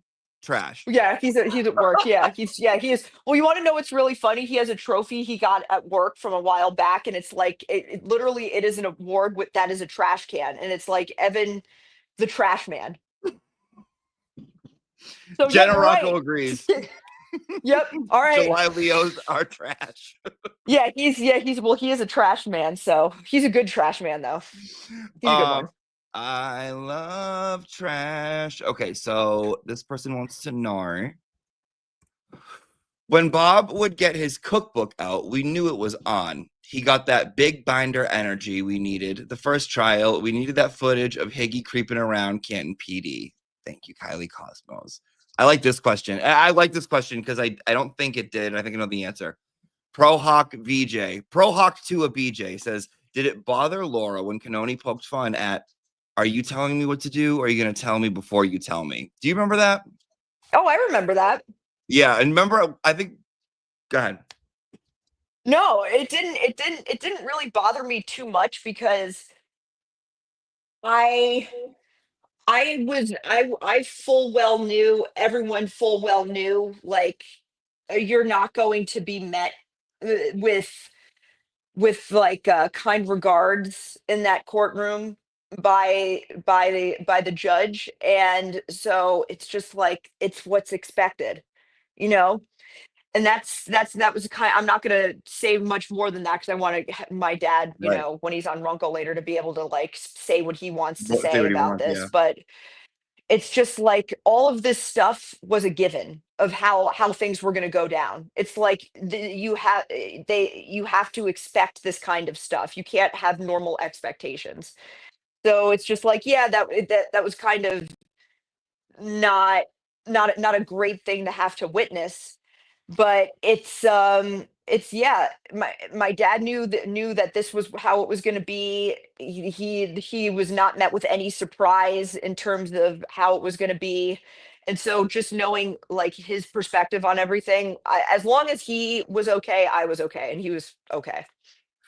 I remember that. I remember thinking I actually remember thinking that was the time that she started to mess around with him because I think she pokes fun at people that she likes, and I think she plays people like if she doesn't like you. I've said this time and time. I think she hates Jackson. I don't think she likes him at all. I don't think she wants. I think she is so I hate you. Get the fuck away from me type of thing with him. With your dad, I think she was playing with him, teasing him, and I think when she does that, she's warming up to you, she's liking you, she's like, she's like, Mr. Alessi, are you gonna do that thing? Will you tell me? And then she kind of giggled. Was it bitchy? Yeah, but I don't think it showed her hating him, where with Jackson you can clearly see when she hates him, in my opinion, for me. Because then I think she giggled after, and then the next time they met, I remember I think she felt bad because she did something where I'm like, oh, I think she feels bad for doing that. I wonder. I mean, only she knows what was Right. going through her mind, you know, during that and after that. But yeah, I mean, I'm not really sure how it registered with my dad. I don't think he took well to it. But He I didn't mean, it's love it, just remember? He didn't yeah, love it. He breathed in. He was like, no, Your yeah, Honor.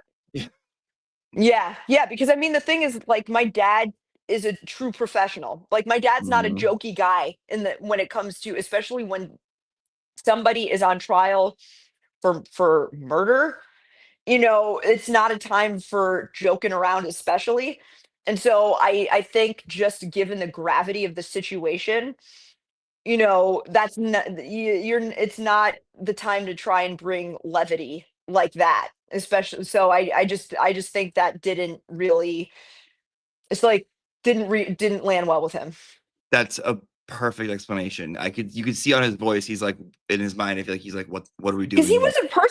he wasn't personally offended, you Right. know. It was just more along the lines of like, here we are. This is like a very serious matter, and like, is this really the time to be poking fun at somebody that's trying to advocate for their client on trial for murder?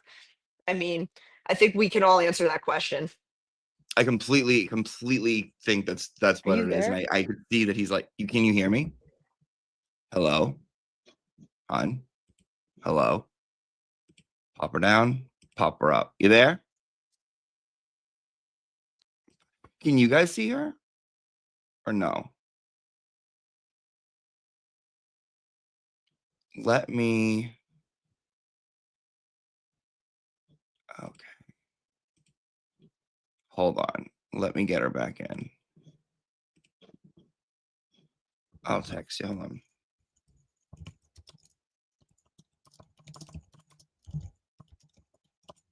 Okay.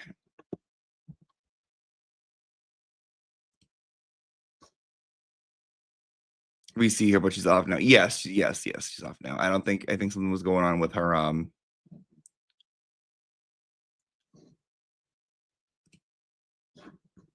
with her. Like we tried last night to get it. Like, I'll figure it out, because this is her first time ever on like a YouTube thing ever.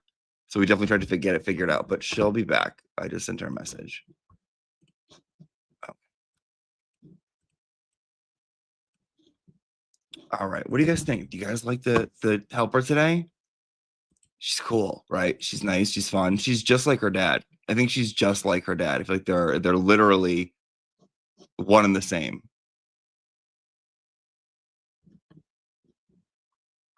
Bug broke out again. Thank you, Lord. Yeah. Oh, you think it was Bug? You think Bug came?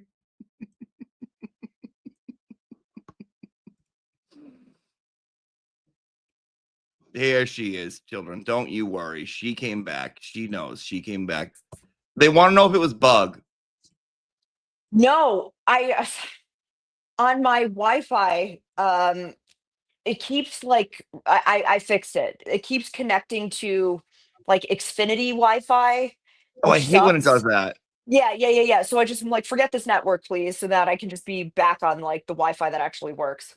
What is that? Like, why is it It wasn't fun. everywhere? Xfinity Wi-Fi. What is that? I feel like it's I mean, everywhere. it's like, I think it when you have a when you because like in my other place in Linfield, I have Xfinity. I have like the whole Xfinity thing set up, like that's my Wi-Fi. He doesn't have Xfinity. And so like when you have an account, and I think like in the past I've logged on to use it in just random places where I don't get good service or something like that, but it always opts to default to that. And That's so I think weird. it's just like they claim to have, available to people for purchase just randomly, or to people that are already subscribers, this more general Wi-Fi, and it sucks. Yeah, It doesn't even work. So yeah. It does suck. Mr. Alessi going off memory. Mr. Alessi going off memory, page 2091, paragraph 3, sentence 2 says exactly this. On May 4th, 1994. Is he always like that? yeah, I mean, he had, like I said, he has a photographic memory. And Yeah. whenever he's giving arguments, he doesn't have notes.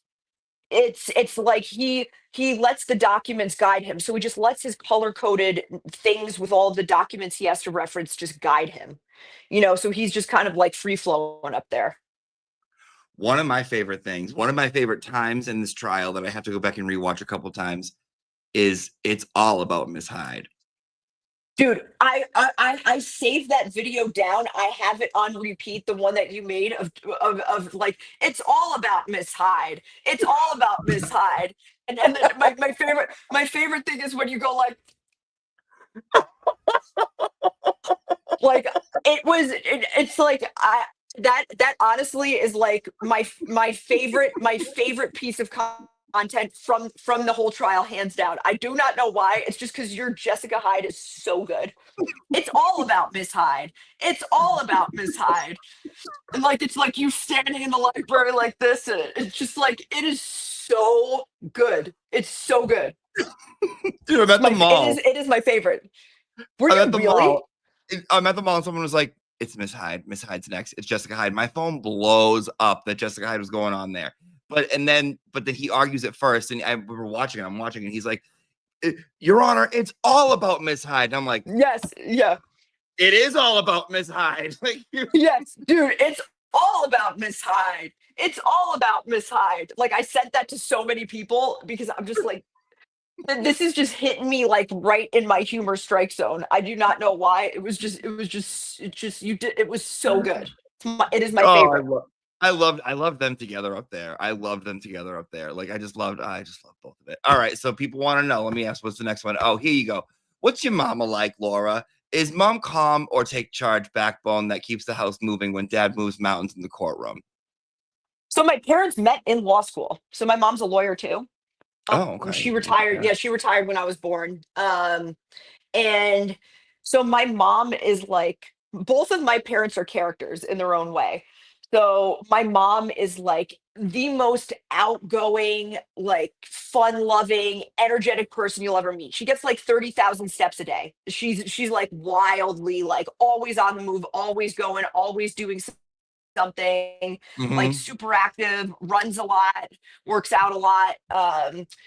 So she's like definitely, my dad is very intense and my Yep. mom is also kind of intense, but my mom is like very warm, you know, very much a nurturing figure. And she's like the backbone of our family. You know, she keeps my dad going. Because the thing is like my dad is great at many things. One of them is not like more of the, you know, cooking and stuff like that, and more of the domestic, like normal real life things. Like she kind of picks up the slack there for him so that he can just kind of, you know, do what he does. But she's All right, perfect. Yeah, that's yeah, that's my mom. perfect. Chuck Norris wishes he was Bob Alessi. Oh yeah, everyone has been replacing Chuck Norris with Bob Alessi. I think the Glairer or Mike Younger, one of them started that. Can we hire Then you as Evan an Alessi? What? Go ahead. So Evan has a line that he's really proud of that because there was this one account and it was like, you know, like when my dad loved this one, by the way. So shout out to whoever made this tweet or like this whole like series of tweets where it was like when Bob Alessi was home, he drove his family home, was born, he drove his family home from the hospital. And it was like all these weird things of like, you know, um I don't even know what you would call like those types of sayings, but Evan's like Bob Alessi doesn't get dressed for the weather gets dressed for Bob Alessi, you know? Yes, So yes, it's just yes, like yes. those weird things. Yeah. So yeah, I kind of the mean, Chuck Norris humor he, vein. he is like the Chuck Norris of our generation. I just that's him. He's the best. Hi, Laura.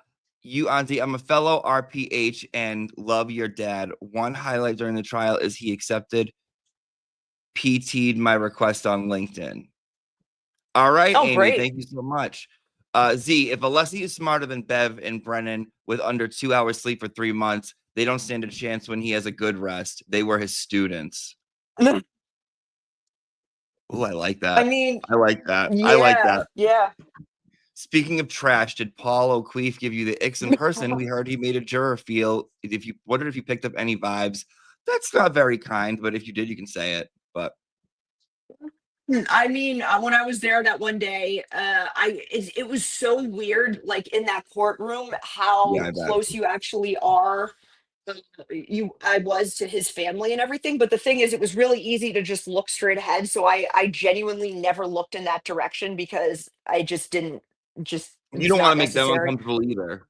Yeah, exactly. It's like Yeah, we're all here for something that's really. I'm gonna just shut the door again because it's things are unlocking. bug. Yep. All right, I did it. Um, Yeah, Yeah, so I it's mean, if easy. we're all there for a situation that's really uncomfortable and it's hard on both sides. It's like there's no reason for me to look in that direction. So I I just never completely did. I agree. never picked up on vibes. But I will say this, being in that courtroom, even if when it was just for that hearing, it was Yeah, really heavy energy. I'm really. like, I don't Yeah, yeah, I mean, it's like I don't understand how like people can sit there day after day, like, you know, Karen's parents. my God, they are remarkable people. I adore them. And I just don't know how they did it sitting there every day. I was there one time and I'm like, okay, I don't think I can really muster going back, because I'm just a sensitive Sally in a lot of ways, like energetically. So Well, I was like, people were like, okay, "Oh, are you gonna go? Like, are you gonna go?" And blah blah. And I'm like, I do like comedy stuff for a reason. Like, it's because I yeah, can't deal with heavy stuff that well, and that's how I deal. That's how I handle it. I don't think I'd be yeah, able to like to no, because you're I. It feels heavy watching it, right?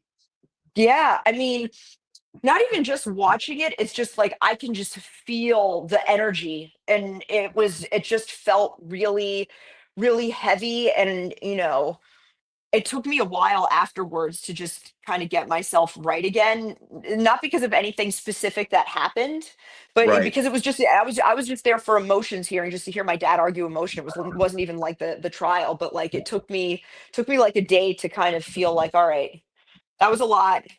I gotta like kind of just process this in the way that I tend to, which is, journaling. I'm a big like oracle card person, Mhm. and just trying that's the way that I process things. It wasn't like I felt emotionally like, oh my God, that was so much, but I just felt, there was a lot of things that I that kind of entered my field, so to speak. I think that's what happens when like you go into these kind of places. It feels dark. It felt like that place feels dark in Yes, my it's I mind. think I think it's definitely the base layer of darkness comes from that courthouse, especially that courtroom in particular. Really. Yeah. There's something I've about always it. thought that. I've always thought that since like I started watching the first trial. I've always thought that like there's a portal here to like some kind of like dark entities enter this place, or like they're comfortable here, or something happens. It just like it felt Yes. very weird to me. Laura, Yes. you are lovely. Your dad thinks did your dad think that Judge Beverly Canoni actually liked him? The world thinks your dad is her favorite. We all adore your dad. He is a rock star, the whole team, and of course Karen. Oh, well, thank you. Yeah. I think that's something that he can only answer. I We agree. didn't really, yeah. I know that she definitely respects him a lot. She respected That him for that I can sure. say that I can say for certain. Like, I don't know, man. She could, she may not. I mean, he did definitely give her a hard time in a lot of ways. Made her, her job probably a bit more difficult than she gathered it would be. But I can say that she definitely respects him. I completely agree with you. I completely agree with you. I think like she's like this is not one to mess with kind of thing. Yeah, Like yeah, because he's ready for anything. yeah. There's not really a way you can get him. Yes. Bino says, from a little village in Ireland, watching the trial from day one with my wife, who I care for full time, has fallen in Oh, love with you. Thank you for all your content. Oh, you're welcome. oh. You're welcome. You're welcome. Those are nice. That's nice words. I don't like reading nice words about myself, but thank you. So I yeah, appreciate no, it. you deserve the nice words. You kidding me? Yeah, that's Stop it. beautiful. That was It's beautiful. true. Accept Um, it. Don't say like, oh, I hate. You deserve all of the nice words. You do great thank work. you. Yeah, Thank you. Thank you. You're right. I have so much trouble getting there, I know, being me like, too. oh, I just have I'm so much great at issue. directing other people. Hey, accept the nice words. And Yeah. I'm somebody like I can't take a damn compliment. I'm trying to get better at it. Me too. And I'm like, if someone says something bad about themselves, I'm like, don't you dare talk bad about yourself. In the Yeah, meanwhile, I exactly. You like get to real do the same angry. thing. Yeah. It's so annoying. Hospice Jess said, Mr. Alessi made the most impassioned motions for mistrial. Amazing, capital letters. Judy M says, call the AV Club to smack the camera. Sunny Day says, did you go to court with your dad when growing up? What did you think about the whole experience? I didn't go to court with my dad growing up ever. Never. Like, I mean, the cases that he tried in court were not really for an audience. You know, they were more like the they weren't publicized. None of the trials that my dad has done have ever really been publicized, because it's like the parties that he represents, they do not want eyes on them. It's like the kind of the opposite of this situation. Because it's normally like representing massive companies, and dealing with like really, really high stakes matters for them, where like it's kind of like almost bet the company type of cases. Like this company's gonna either go completely under if this case isn't one, or it's gonna be like it's going to be okay. So when it's just like those types of things, you're not going to have like an audience to go watch it. But I would hear about them, the things that he could No, talk about with those cases, but I never went to court. got it. I love how we had like we were like, oh, we'll talk about this, and then it's like everyone is very excited they're very excited that you're here. The amount of questions that I have is unbelievable for you.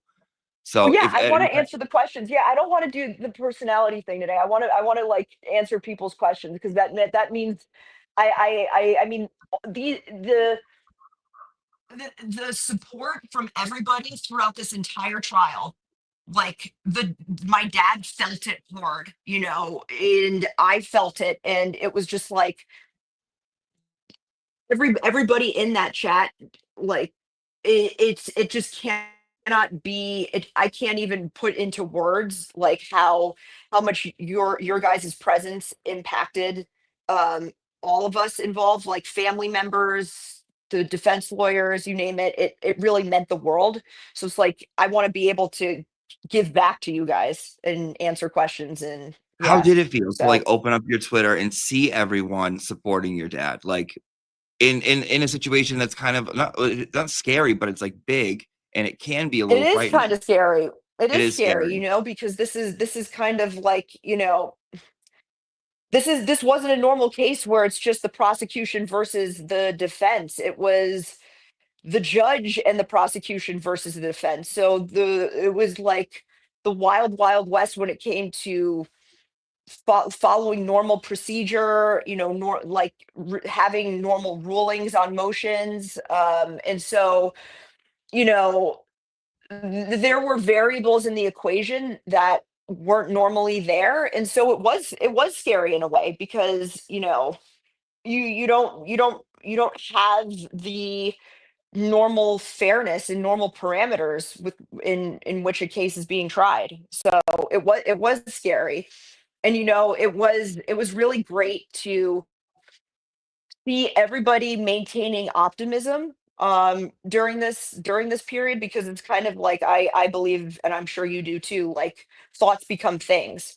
So Of like whatever course. you're thinking, yeah, energetically it's like that. Yes, it's like not something that's tangible, but it certainly has an impact on not only your reality, but when you're vocalizing those thoughts, and they're positive, like that's what you're putting forth into the world. And so to be able to see that, like I fed off that energy, and it helped like boost my like morale, and I know it did the defense too. So it was really a wonderful thing to see all of that support, truly. But yeah, I don't think I would have been able to handle this case, and just the magnitude and all that it represents as well, were it not for that. Definitely not, actually. My cat heard you talking, and he came up, and he like you Oh, attract cats. Okay.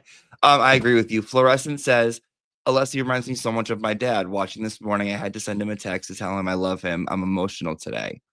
oh. That's really nice. GV says, can we have Laura back to talk about herself next time? Not all about dad. I want to know about her too. What do you say, Laura? Is that something you would do?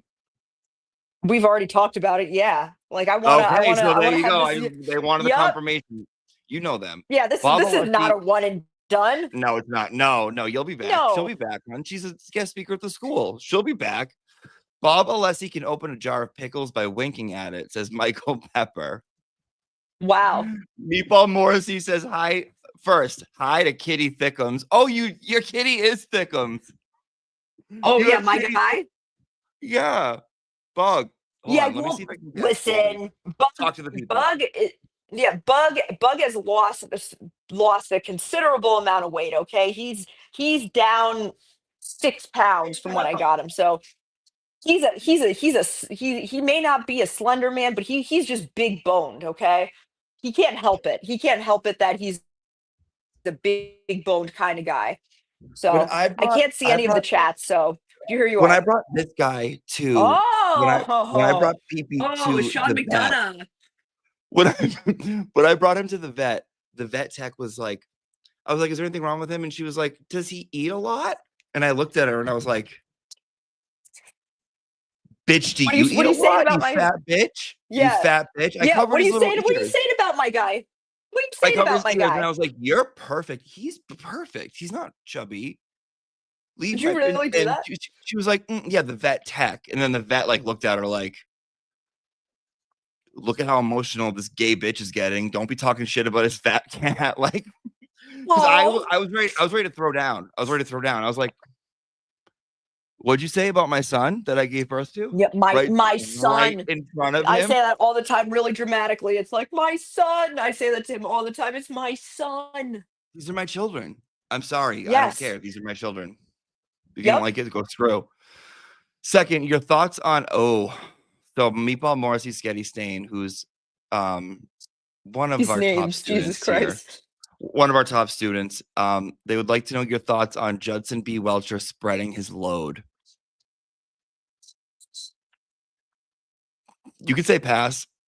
Judson Welcher. Well, all I will say is that my dad will talk about this, I'm sure, on Runkle. My dad was really upset that he didn't get a chance to really obliterate that guy in a rebuttal cross Because he examination. obliterates. He obliterates. I love watching it. It almost feels wrong watching him on a cross examination. Sometimes I feel like it should come with Yeah, like well, a I mean, viewer discretion. with Welcher, I mean, it's like the whole. I mean, my dad will talk about it, but the thing that I'll say is like he really just wanted to use Welcher as a way to set up the arc of witnesses. Just get the right questions in because there's going to be let me tell you, there's going to be a strong contrast in terms of like the methodology of Mr. Welcher versus the methodologies of Dr. Mm. Wolf and Dr. Rentschler. So it's just kind of like you're not going to be able to roll in the weeds with Welcher really on like the technical stuff because he just took like such a stance on how he did it. It was he, I will tell you my perspective on him. He kind of came across as like I am this genius savant who's been putting together things and had the engineering mind from a very young age, and so like anything that I do, even though it's not to the book, it's because I'm seeing things from a totally different perspective than every other engineer out there. So it's kind of like he had this very large ego, and he thought very highly of himself. So it's like, Oh, you he was you're it. not going to real, King engineer. King engineer. I'm an engineer. Well, it's because I'm an engineer. Engineer this, engineer that. Engineer me a new fucking expert witness. Get out of here. He's so annoying. yeah, So exactly. annoying. Yeah. And a perv, in my Yeah. opinion. A big perv. Yeah. Love, I mean, love, I love. think you might be onto something there. Why was he saying these words I always thought he was a perv. Kelly says love Bob ALESSI and Laura just as I expected her to be. She's fabulous and smart. Bob in a skirt, as she said. I could listen to them all day. Bob has to do a podcast and Laura can co-host. Would you go on I your mean, I dad's don't know show? if I'm going to, yeah, I'll go on my dad's show if he wants me on a show.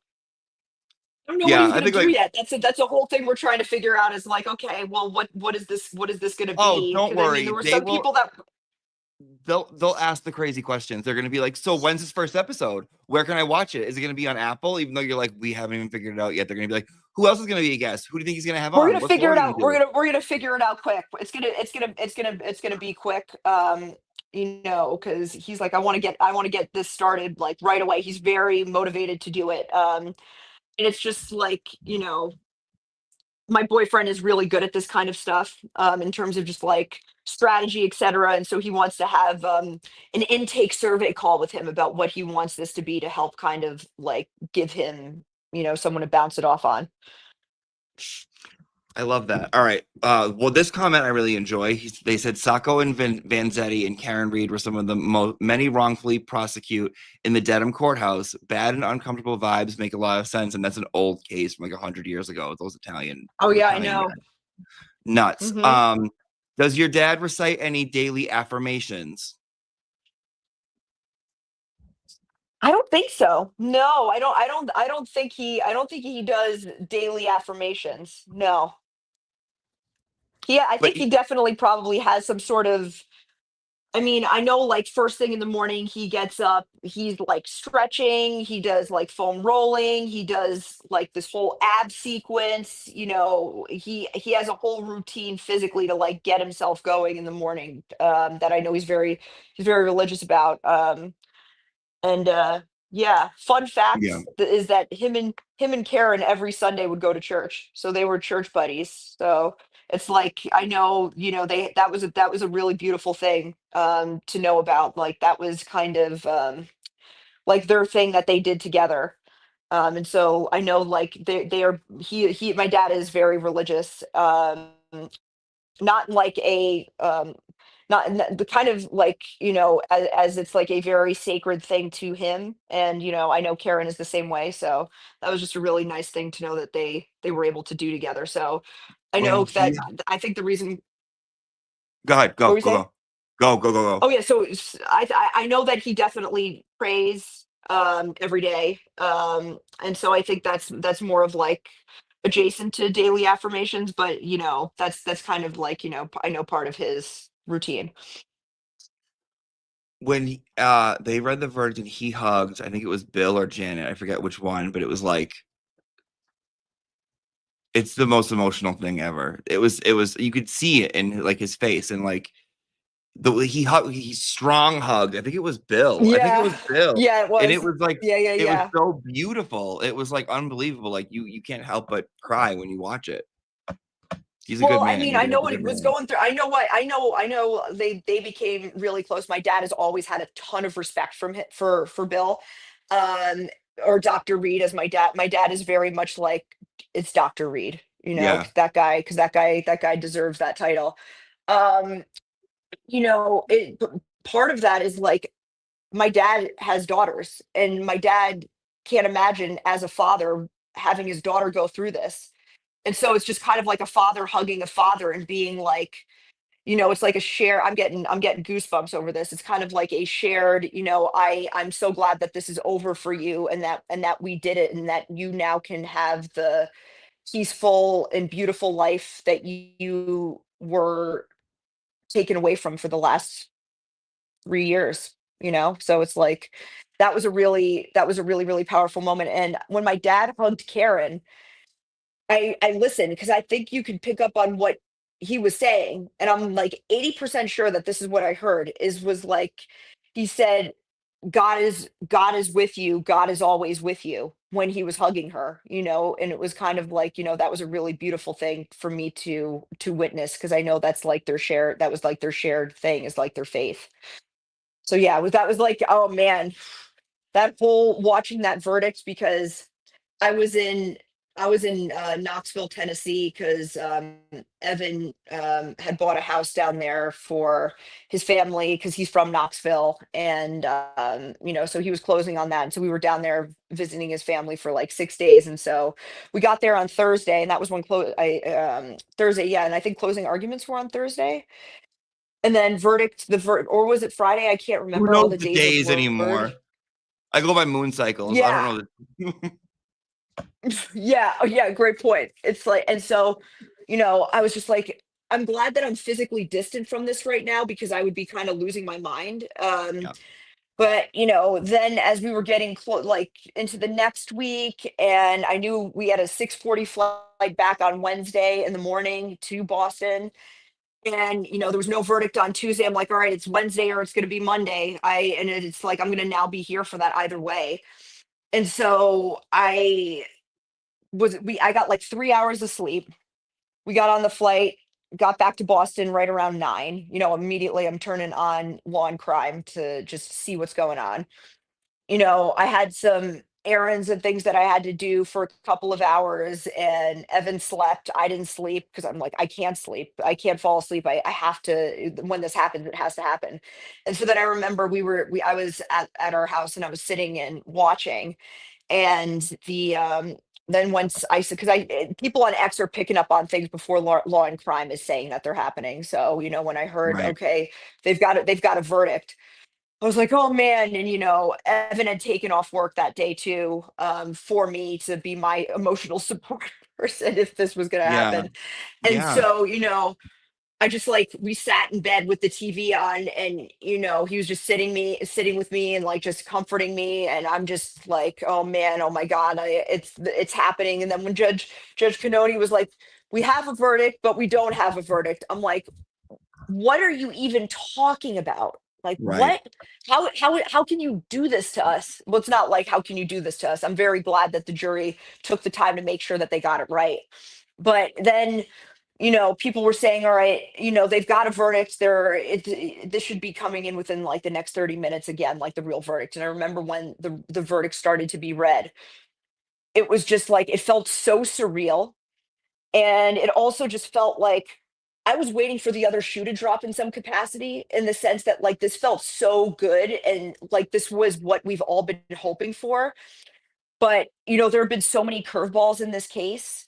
I didn't know what could possibly happen. But like when Hank was like, with the OUI charge, we just are, probation, whatever, like the standard, this what is standard procedure for somebody that's charged with that. I was like, oh my God, he's not pushing back in any way and doing something that, is going to really throw a monkey wrench in her life. She's free. And when I heard the people cheering outside while the verdict was being read, I was like, what's going on with the sound? It just didn't even cross my mind that that was coming from outside, that there were that many people outside.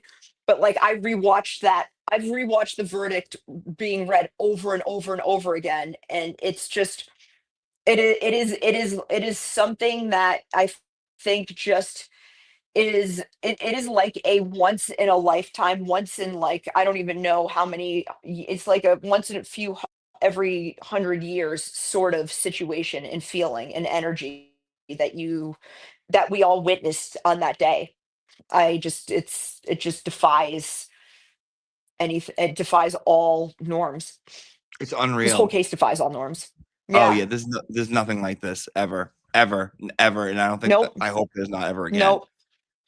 Nope. RBA says one of the hardest things I've had to learn about life is not blocking people's blessings. We see our emotions and blessings differently than you see it. I agree. Laura, thank you for being here. Says Be Kind Tiger.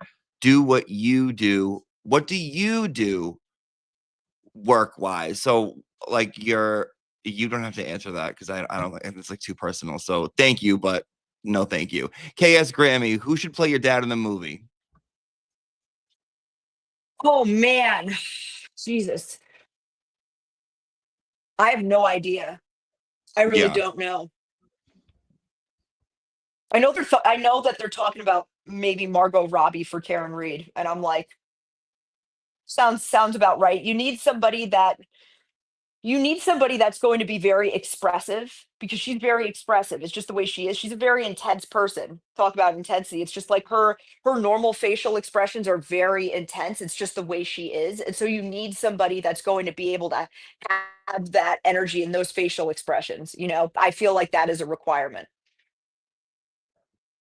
I think whoever they pick will be fine for all of them. Me But too. like, because if I think about it too much, I'll become like a picky bitch, and like I won't. I Yeah, won't me like too. anyone. Yeah. Yeah, I can't. Hank Yeah. couldn't even get the last syllable of objection out before Bev sustained it. It was so blatant. Hmm. Chloe Albert's revenge. Kelly PCG says best Alessi moment. Bev asked if he Googled his answer, and he said, no, Your Honor. Just spit out his references at the top of his head. Oh yeah, so Dr. Siegel, I actually knew him growing up. He's a really nice guy. He was like an expert. He's a geology expert that my dad used for several cases. And like over time, when you're like Mr. Expert, like witness lawyer USA, you become friends with the experts that you use over time. And so like my dad has always been really close with him. And yeah, he's an awesome guy. He's a really good cook. Yeah, like he came to our house once, and I think it was after he retired, because like he had a job as a geologist, like a very prestigious role. And I think now he's like, yeah, 'cause he was the former head of the National Academy of Science and Geology, like they're in the field of geology, and I think that was his position, and he retired. And so he's a master in like authentic Chinese cuisine. And so he and his wife came over and cooked us like a 13-course meal, and with all of these different like like Japanese like plum wine pairings and stuff like that. Yeah, this was back in like 2013. It was awesome. Oh my god, that's insanity, dude. That is What so are the nuts. odds that what are And so what are the odds that like the exact type of expert that is able to tell you what the procedure would be to follow to determine what the hardness of the ground would be? And because it's like you can't just have a meteorologist say that.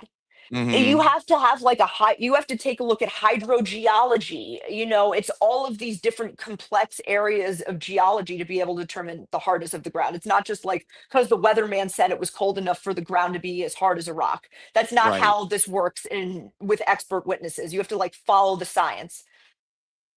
That's how this works with life. Stephanie Yeah, says and so what are Google the odds calls. like that guy? Yeah. Yeah. No, I mean, I think it's fascinating. I think it's fascinating. People are so interesting. Stephanie says Google calls Bob Alessi when they have a question. All of AJ's Nichols says, I'm new here. Love today's class. You two are awesome. Thank you, all of AJ's Thank Nichols. you. ED says, and I don't know how you would be able to answer this question, but they said, would you and your father be up for a workout with the FDNY fitness unit when back in New York City? So my dad doesn't live in New York City. He sometimes goes there for work. Like he works primarily from his office in upstate New York. But like he has a lot of, he manages a lot of like other attorneys and stuff like that. And so because Sounds he like is a this guy just wants to managing work out with partner. you. Like this guy just wants to Yeah. work out So with you. yeah, like hell yeah. Like, yeah, please. That would be great. You don't know who they are We would though. love that. Yeah, true. But We I don't mean, know yeah, I mean, who in these internet theory, people are. in, So yeah, don't. in theory, that would be in In theory, that would theory. be great. In theory. Yes. Have the chief call a chief because we don't. You show up with someone and they have like a fireman hat on and you're like in the middle of an alley and they're like, let's work out. We don't know. We You're don't like, know oh what's yeah, yeah, yeah, yeah. yeah. No, Mm. very true. Nurturing says, grateful your dad chose to use his brilliance for the greater good. Thank him for providing hope and healing to the world. Thank you, Laura. That's very nice. Oh, I will. Mrs. I will pass that Parks. along. Mrs. Parks is my homegirl, bitch. Says, your dad is a national treasure. Thank you for sharing him with the world all of these months. Laura, you are beautiful inside and out, and not for nothing, we can hear your dad's tone and cadence in your language and your voice. Sending love from the Everybody dad says it. guy. Yeah, thank you. Yeah, it's just I guess there is like a sort of genetic component, I guess, to a lot of these things. So There is. I There don't know. really is. And like you probably don't hear it, right? Well, now that a lot of people have pointed it out to me, yeah, I now am understanding what they're saying. Okay. So Tony Basil, James Carson says Tony Basil had a song in the 80s called Mickey. I substitute with Alessi. It makes me happy. Google the video. All right, James, thank you so much. Mary Malarkey says, hi, Laura, you are delightful. hi, I'm thank you. fascinated to hear more about your family interests, you, your father, your grandfather, in boxing when you return. So next time you return, they want to hear about your boxing. All right. All right. Mary, she will tell you all about her box next time she comes back. Kat in Virginia says Jason Statham would play Bob Alessi in the movie. Oh man, that would be kind of. I mean, you want to know what would be kind of cool? I mean, I'm trying to look at this through like almost a personality lens in terms of like who can really capture the intensity and not just like he has curly hair. I really would like to see like Matthew McConaughey, Liam Neeson, like one Christopher of those Walken. guys. Yeah, Christopher Walken. Yeah, I mean it's kind of like I could just see it because like I could just see him. I don't know. I could see it. I could see yeah. Christopher Walken doing it. Mark Ruffalo. I don't know. I can't think about this. I'll be stuck here all day. I'll Me list too. like I don't 1,000 go down that actors. rabbit hole. I let Who would play I let you? other people. Would I be in that movie though? You sure about that? You sure about that? That's I'm why. putting you in the movie. Does anyone on here watch I Think You Should Leave? That's the one unrelated question I want to ask the chat. I think Mark Betterow watches that. I think. Stop it. Oh man. That's I my think jam. All I do is quote things from that all day long. That's Is that on Apple TV? Yes, people watch it. It's Yes, on. people watch it. All right, yeah, it's on Netflix. So fun fact, if anybody wants to go on Spotify and look up this artist, it's animated GIF, all one word. They're this music like mixer creator who made all of these remixes to I Think You Should Leave. And like when they were starting out, I reached out to them. I'm like, dude, I love what you do. And they asked me, I don't know what their name is, male, female, I'm not sure. They're like, what episode should I do songs to? And I told them. And so like there's the Zipline remix. That was like my recommendation, and like the Gimme Dat. So like two of the songs that person did, it was because I was like, do this, and it needs to be kind of like, here's the refrain that you gotta like center the song around.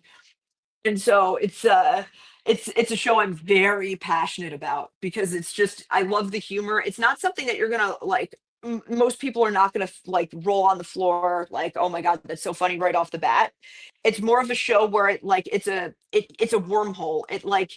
It just Mhm. burrows in your brain, and then a few days later you're just like saying lines from it, and it's just like, that's what I've been Yes. doing for the last few years. Yeah. I feel like it's kind of like So that's like It's Always Sunny in Philadelphia with some people. yes, Like it takes yep, you exactly. a few to get into it, but then you're like, oh my god, this is everything. Yeah. Pokey SD wants to know: does your dad have a favorite charity they can donate to if they want to donate to a charity in your dad's name? Damn, I'll have to. I am not sure, but my dad does. I think my dad is like on the. He does something with the ACLU, in Okay. terms of like America's Civil Liberties Union.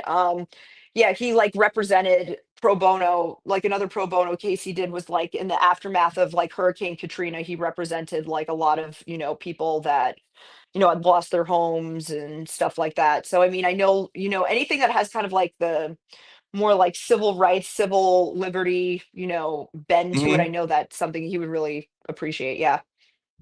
Kelly says, The "Love Innocence this Project. Yeah. Innocence Project." Yeah. I That's think that, which yeah. I think that's what Kelly Reed told us yesterday about. I think with the defense fund they set up, whatever's left over will go to the Innocence Project. Kelly, Yeah. if Chloe bit, you must have quit. Says, love this. Chuck Norris has a Bob ALESSI poster hanging up in his bedroom. Laura, you are beautiful inside and out. You have your father's Thanks. intelligence and grace. We are all so thankful. E Koala T says, thank you for pushing Runkle as your dad's interview. Loved hearing his pro bono was was one of the reasons. I love you guys. Bev's Dizzy Glasses said, hi, Laura. Kisses and hugs. Your dad is an amazing man. So smart and organized. Is he like that at home as well in his closet? Does he like it when we defend him on X? So, I mean, he doesn't really get into the weeds on X Yeah, I very don't. much, or like people defending him or stuff like that. But, um, yeah, my dad is has a method with everything that he does. He's kind of like simultaneously very organized, but then also like there's some part of him that's like slightly scattered. So it's more like Mhm. he's leaving to go somewhere, and then he's like, I forgot this, and he has to go in, and he forgot his keys, and then it's like, oh, I forgot this, and so like there are parts of him that are really organized. But the way that I think about it is, the guy's got like a lot of brain power, and and it's almost like computer storage. He's already like using a lot of it, and so of course there are going to be some things that kind of slip through the cracks, but it's more of like the keys thing. Where did I put this? Did I forget this? Like sometimes that happens, so like that's where he can be a little scattered. That makes total sense. Laura, you hold on. I lost my place. Okay. Michelle says, Laura, you and your dad has fan internationally. You guys are awesome. And then in parentheses, and you too, Auntie. Thank you, Michelle. Big Haas says, Auntie. love the show. Megan J says, did Yay. Hank's intentional and mispronunciation of ALESSI drive drivers be your dad crazy. So this is summer school. That's why, some of the sentences might not make sense. We have to still be learning. So I don't know what that exactly means, but I'm guessing what they want to know is I think I if they know said it. I ALESSI. get that. I get the Yeah, gist of it. yeah. He didn't care. He didn't really He care. didn't care, yeah. Honestly, like I can say that for a fact. He didn't care. Ernie says ITYSL is gold. Oh, that's the show, right? Yes. The driving Yes, crooner. I think you should leave. Yep. Thank you both for Oh, the this driving crooner? amazing live. That's what they said. I don't know what that means. Yeah. No, the driving crooners this episode, it's like all of them are such dumb premises, but that's why I love it. Where, he's like he drives around at night and he has like a decal of a cigarette and like a top hat, and he positions himself in the driver's side window just so, and it looks like he's wearing like the fedora that's on his window, and he's like playing a cigar like a musical instrument, and so it's just it's so stupid, but he somehow makes it really funny. So that's the driving crooner. X-Ray Techie 777 says, watch the OJ trial. That verdict moment was on the same level. Love Laura, giving me another famous lawyer daughter vibes. I mean, we never know what we never know. That is kind of true though. I guess if you think about it, like what's his name? What the hell's his name? Rob Kardashian. And like his oh my god, I never even thought about that. Wow, that's crazy. Mean, it's like I just don't feel like that. Things could obviously change, but I don't really feel like that's my calling. No. It's just I'm not built the same way. I'm not built the same way as my dad. My dad is like, as people say, it's like that guy's built different, and so Yeah. I don't really have the emotion, like the energetic fortitude, not in the sense that like I get very strongly impacted by things, like whereas my dad is very good at like compartmentalization. He can put things in like a box and put it away, and like even if it's a stressful situation, and just kind of go on. And it's like for me, I'm like a mess. Things like bleed into each other, and it would just be a lot of work for me to be able to like keep myself in a good place. Yeah. Christina said you would have to He's do a got it all sex covered. tape. Yeah. That's true. Yeah. And so that's just another reason why that's not going to be the path that I'm following. Is there anything else you want to say to the why I'm people? not going to be learned. What do I want to say to the people? I'm like, you guys really. I'm gonna give you this. I'm gonna give this to you. I'm gonna be back in. Are you gonna still be there so that when I'm done, that you're still there? So no, I'm just going. I'm going. I'm gonna go get a coffee. I'll see you later, hon. Bye, hon. Yeah, what? Of course I'm gonna be here. Of course I'm gonna be here. All right. You want me to stay on? All right. Do you want me to stay on? Okay. No, well, whatever you want to do. Like I said, this is your show. I'll be here. I'll be here. I'm just here for the zip line. But I won't be on the screen. But I will be here, and then I will come back. You can be on the screen. All right. Whatever you want to do. How about we do this, hon? How about we do this? Hold on. Let me edit this. You know what? See when I leave or no? Yeah, your square went away for a second. Yeah, so when it goes away, that means it's just you. Okay. So I'm gonna let you talk to people, okay? Your square went away. Sounds good. Your square went away. Yeah. It's kind of like when you were saying, Nurse Kim says, I'm on the moon. On the moon. Like your square went away. Yeah. That was very Nurse Kim of you. Your square went away. Yeah, you did. Your box went away. You lost your box. I lost my box, but you gave your box away. All right, let me do that. All right. I guess like one of the things that I really feel called to say is that you guys, as the whole collective, really did some amazing work. This was like one of the most beautiful, spiritual, awe-inspiring feats of it was an example of what can really happen when so many people come together with the intention of bringing about a certain outcome and playing their own role, in every way. People on X, people really use their voice in a way that was authentic to them, and just being able to see the impact it has on other people in the space. It was something that, looking back, it really just shows that I have faith in humanity is the bottom line after seeing what you guys are capable of doing. And the fight's not done. Even though the outcome for Karen was what we wanted it to be, this is unfortunately something that happens regularly in our justice system. So there's still a call to action to use this collective energy in order to continue the good momentum that we have with bringing about change. It's not time to stop. It's time to keep going. And so I think that's the message that I want to leave you all with, is like, your mission is not done. And that's not to put pressure on you, but that is to say that there's still work to be done. And this case is case in point of how, when people come together and really use their voice, great things can happen. So I'm going to still continue in whatever way I can to use my voice. I know my dad will, and the other attorneys. And so, yes, that is the message that I want to leave you all with. Keep being yourselves, keep using your voice, the good momentum going, keep it going. And I'll be right there with you. So, and thank you all for all of the kind words and for all of the support. It really does mean a lot to be welcomed into this whole online space with such open arms and warmth.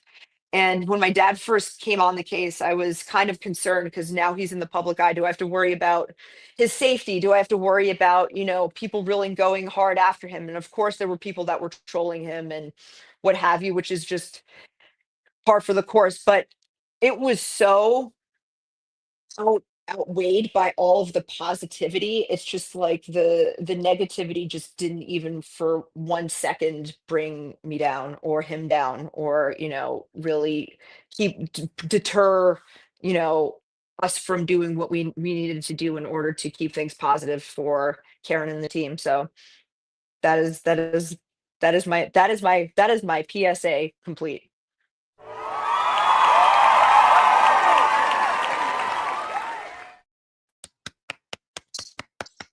Yay! Thank you so much for coming and hanging out with us and talking to us and being a special My guest here at pleasure. the school. And you're going to come visit us again. Whoa, as many times as you will allow me to visit, I will be Perfect. back. We can have topics on topics on topics. We got an endless list of things that we can talk about, in my opinion. Perfect. So, All right. So everyone, thank you so much for coming to class today. I'm glad you guys showed up on time and you were here, and everyone was very nice to Miss Laura. Thank you so much, guys. I put in the comments, if you want to follow her on X, I put a link in the description also, but let me also paste in the comments right now if anyone wants to go follow you, because yeah, follow me on X, Instagram. I've gotten a lot of requests on Instagram. That's my private life, and so I don't accept anybody's follow requests on IG. So that's just an FYI to people, that if you have requested me and I have denied it, and you request me again and I've denied it, and you've requested me again and I have denied it, it's not because it means you should back the fuck off, bitch. That's it's that means. you. Yeah. Well, I mean, it's not because I have a problem with you. It's like that is like my sacred space. And same thing with Facebook. Like, yes, I've accepted like Kelly Reed, and I didn't even accept Turtle Boy's Facebook request. Not to say that like I love him. Like, he's great. Like, we've had great conversations and stuff, but that too is kind of like, that's like my So archive personal. of like personal family stuff. I want to keep that private. So X is where you can follow me. Word. All right. Thank you guys. And I will see you guys Monday morning here at 8 o'clock. Be here. Don't be late. I might be, but that's none of your business. Thank you so No, much. I Have was a late. good one. So No, not you. Yes. It's me. I'm always the one that starts late. Go ahead and give this bitch a like. Give this bitch a subscribe because I want to be Kanye West and I want to ball out of control. All right. Thank you so much. I'll see you All guys right. later. See you Monday morning. Bye, Thank Laura. you, everybody.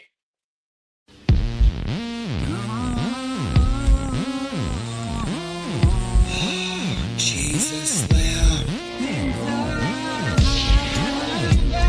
Lally, wow. Oh, my good God. Wow. I've been a lot of places, seen a lot of cases. Oh, hell. I go at my own paces. A trooper, his name was Paul. He had a Queen Bev Rules poster on his wall. He asked me to join him at the policeman's ball. And he'd buy me a claw at the waterfall. Yannetti spaghetti, built like a horse. Needs to get the last word in, of course. And Al, the Hills representing. When he gets out of line, Mr. Jackson, no commenting. He acts and says, who cares, I'm rich. If I give a little lip, he shouts, pull up, bitch. Bukaki, he's not Poopa Tractor. Big Benny Ben, that's who I'm after. None of them deny that I got the X Factor. It's the Great White Shark Super Attractor. Oh my goodness. Is it the end of the day? Monday? When's the 4th? Okay, sidebar right now. Is this fall on deaf ears? A lot of traffic for the Get to sidebar right now. If you're cruising down the pike, I'll allow it sight. Rally, watch the stop. Really do a sidebar. Cause if you see a blonde crab walking by you, ha! That's Bev the Overrider. Dressed in all black with a ciggy in my pack. Lunatics up in here. I call the voir dire. All the court fees you could never afford. Sitting pretty, baby, Madam Court Reporter. 7 a.m. my scone's full of cran. If you don't speak up, I'm turning off the fan. Turn it off. Call up my ex from back in the day. Cause nothing goes better with crab than Old Bay. Straight out of UMass to Norfolk I reign. Days off when I want, this is crab domain. Deliberate again till I let us proceed. And you'll catch me saying, this is funny, Miss Reed. Alright, this is my friggin' courtroom. I ain't fucking around. You heard me. My courtroom. That's what I